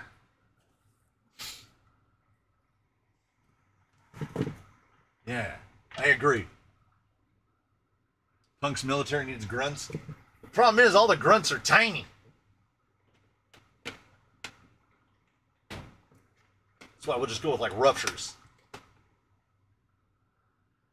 The more I think about it, the more I feel like LP. And it won't be the only LP. There'll be another one. There's like what, like 80? Oh, that jumped back up. It was down to like 90 people. Hold on, I need to markerize. There are a couple of you who are aware. And I don't mind airing the dirty laundry. So I'll just do it. I placed an order with Boom Racing. I placed an order with Boom Racing on the 26th of April, 2026. And it got to a point where the United States Postal Service just deleted the shipping label that they had printed out when they finally shipped it on May 12th. They did that on the 6th of June. LP Tusks would be badass. On the 8th of June, I sent a message through the contact form to Boom Racing. And I said, it's been 6 weeks. If I haven't received something by Friday, June 12th, I'll be initiating a chargeback for my near $500 charge that I made purchasing stuff from you ages ago. I got messaged back by Jason, who I think is the Boom Racing guy. Jason Seng, I think he's the guy. And he said, I'm going to take a look into this. And when he said, I'm going to take a look into this, what he meant was he's going to take a look into it. Because on the 9th of June, they shipped it. On the 10th of June, it was in transit and it had already passed through Alaska. And on the 11th of June, it arrived at my house, looking like FedEx attempted to ride the package at least part of the way. Like, this looks like it was in transit for a month and a half. And this was in transit for less than 48 hours. So another on the build sequence. Again, oh, I knew it. I knew it was a lie. It's like the cake. Guess what's in that FedEx mailer? You got that right.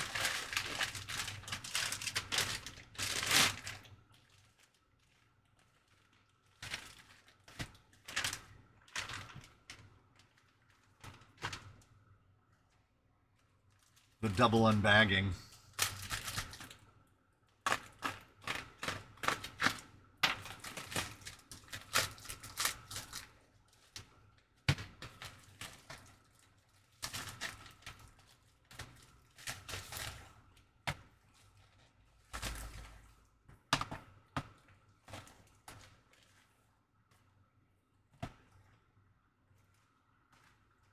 So, BRX 90 complete fat axle link black. Complete rear fat axle link black. Complete rear axle link black. Well, why two rear axles, you goon? Because they didn't have any middle axles in stock. So I just ordered the intermediate center separately and then a rear axle. Hexes, SOA bracket for the front axle.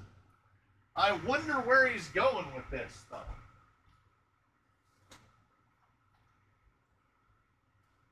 Zoku RC shipped this to me in September of 2025.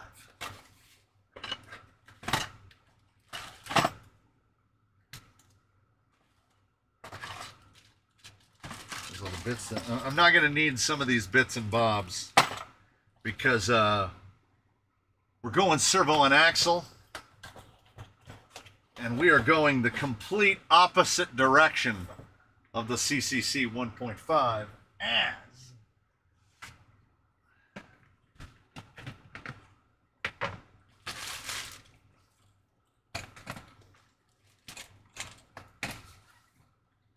two sets of the Tertius 6x6 mullet. I don't think there'd really be a point. The point of the mullet is to help keep the nose down, but a 6x6 helps to keep the nose down by having two rear axles. Lifting the nose is never an issue. 6x. I haven't even opened these yet. Oh, the Tertius.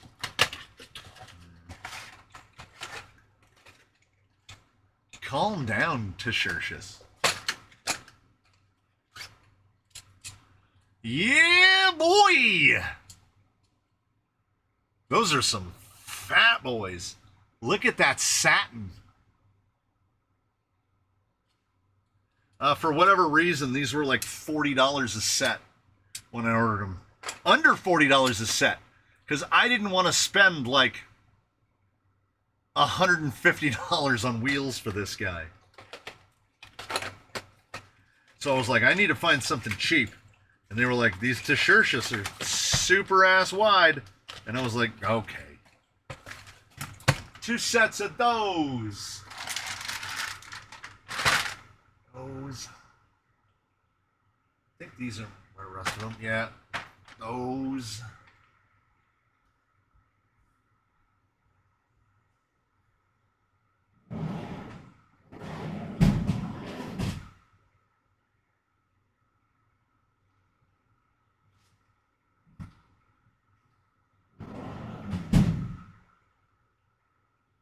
As a matter of fact, I just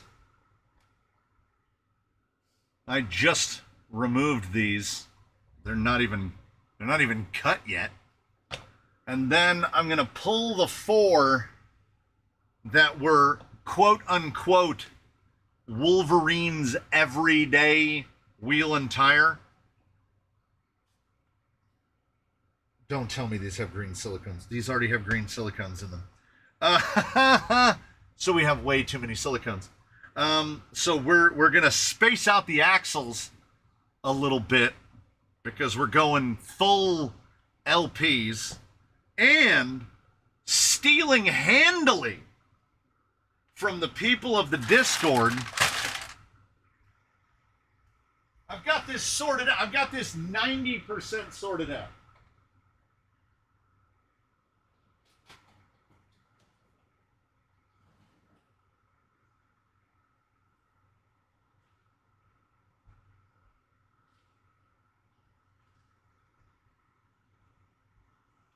This was sent in by a gentleman, and it's been sitting over there. Like a bunch of parts got stolen off of it. But, yeah. Probably have to cut that whole bit off. Yeah. Well, ooh.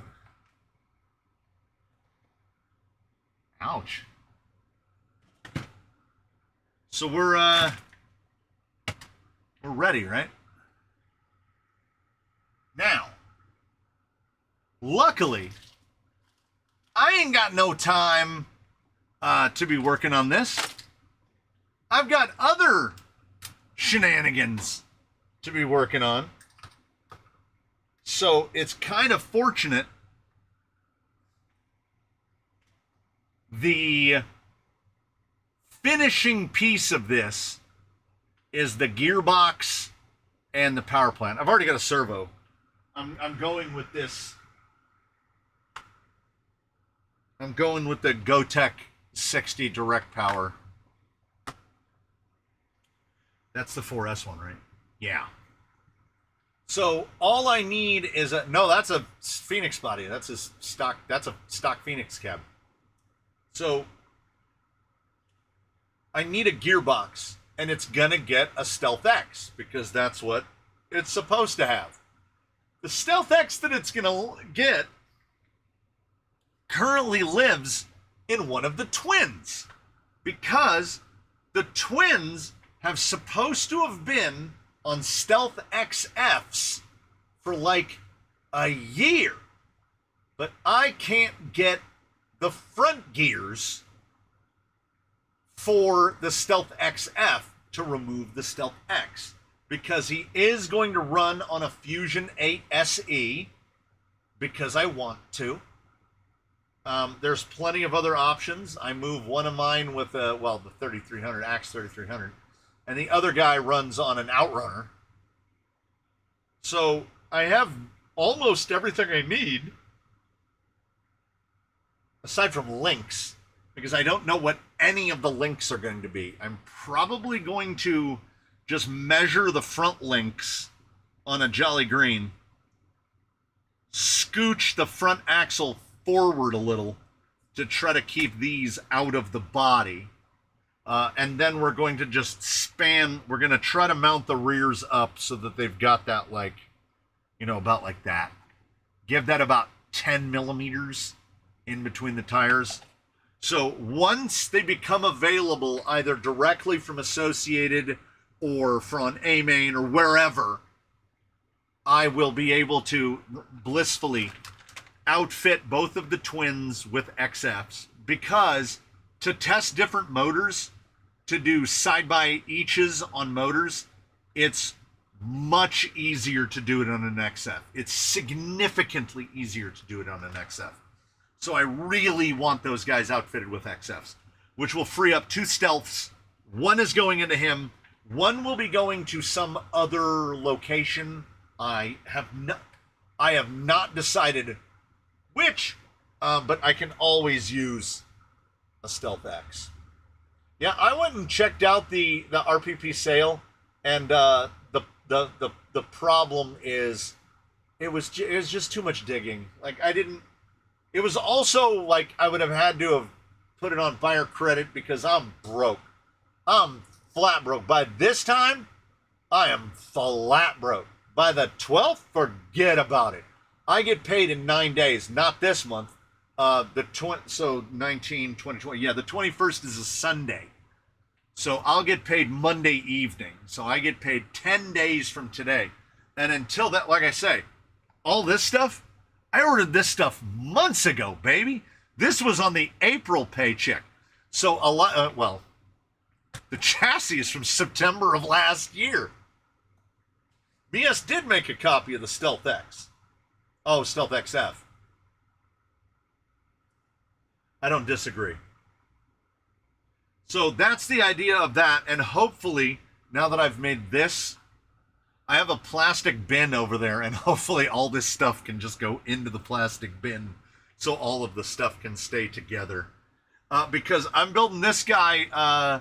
Are you still interested in the Traxxas 72 Blazer? I'm not disinterested. Because the wife has, when we were at that little car show and she saw that Blazer, she was like, "Oh, I like that."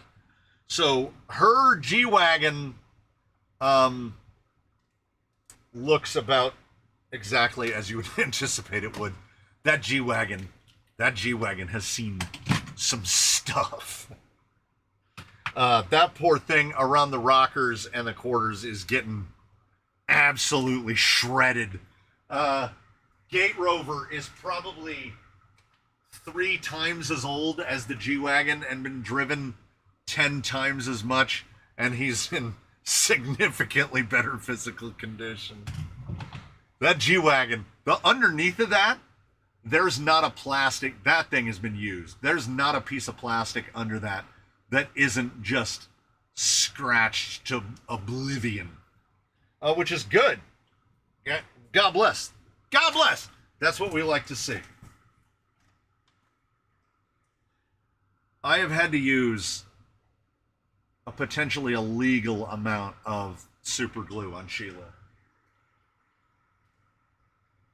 Because I didn't think nearly far enough ahead. Yes, I will have a clear bin. I will be able to dump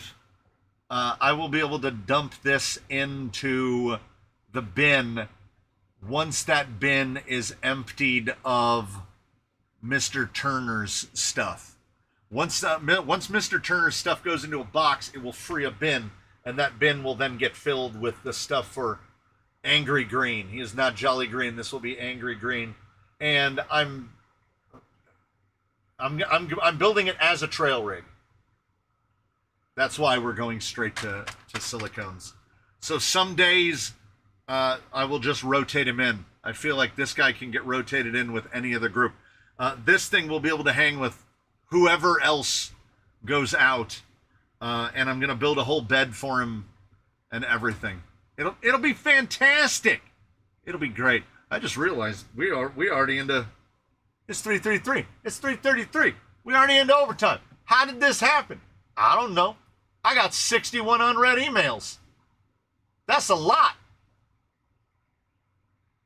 McMinnville, Oregon. Nice.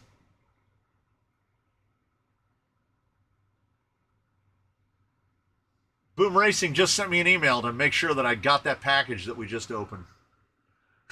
What's the wife's 6x6 gonna look like? We're gonna I don't know. Maybe we can trade it off. Maybe we can trade it off. You know what? Thanks so much, everybody. I got what? No, that's the thing. This one will rotate. Like she can drive her G-Wagon, and I'll bring this, or I'd bring this when she's running Sky, or like that. See, it's gonna fit in. Send Boom Racing the link to the live stream. Yeah, we talked all about it. All right. Thanks so much, everybody. Thanks for everybody who did gift memberships. Of course, as always, the Sawtooth. This Tuesday will be pretty much everybody Box going to Oregon. Box going to, is it Missouri? Am I right on that? County Road something something. Missouri? Missouri. Box going to Missouri. Wherever Matt's one is going, I can't remember. It's already boxed up. A box from Mr. Hurley is going out. A whole bunch is going out all on Tuesday. So you can expect them late that week or into the next. You know you'll be building her a 6x6. Look, you know what? Just let me lie to myself. Just let me lie to myself for a little while. You know, Alabama, Missouri, Oregon, Virginia. We're gonna have boxes going out all over. I'll be dropping them off first thing Tuesday morning after I get back from pickling. Yeah, Mr. Hurley, your box is already boxed. So, all of that usual stuff, videos continuing on into the week, a bunch of build series coming up. Like rigs that you've seen here, like the purple one, there's the whole build series for that guy, I think, starting tomorrow. There's the build series for the Lizard Wizard. You'll see that one as well. There's a whole bunch of stuff. There's a whole bunch of stuff. So look forward to that. I look forward to seeing you all in the next one. The temperature actually clicked up. It went from 81 to 81.1. So if you're in the area and you can withstand the heat, I'll be up at Horseman's tomorrow, at least for part of the day, until I run out of icy drinks. Otherwise, I will see you in all the places on the internet. Thanks so much, everybody. We got to do this. Boop. I'll see you all. I'll see you all again real soon.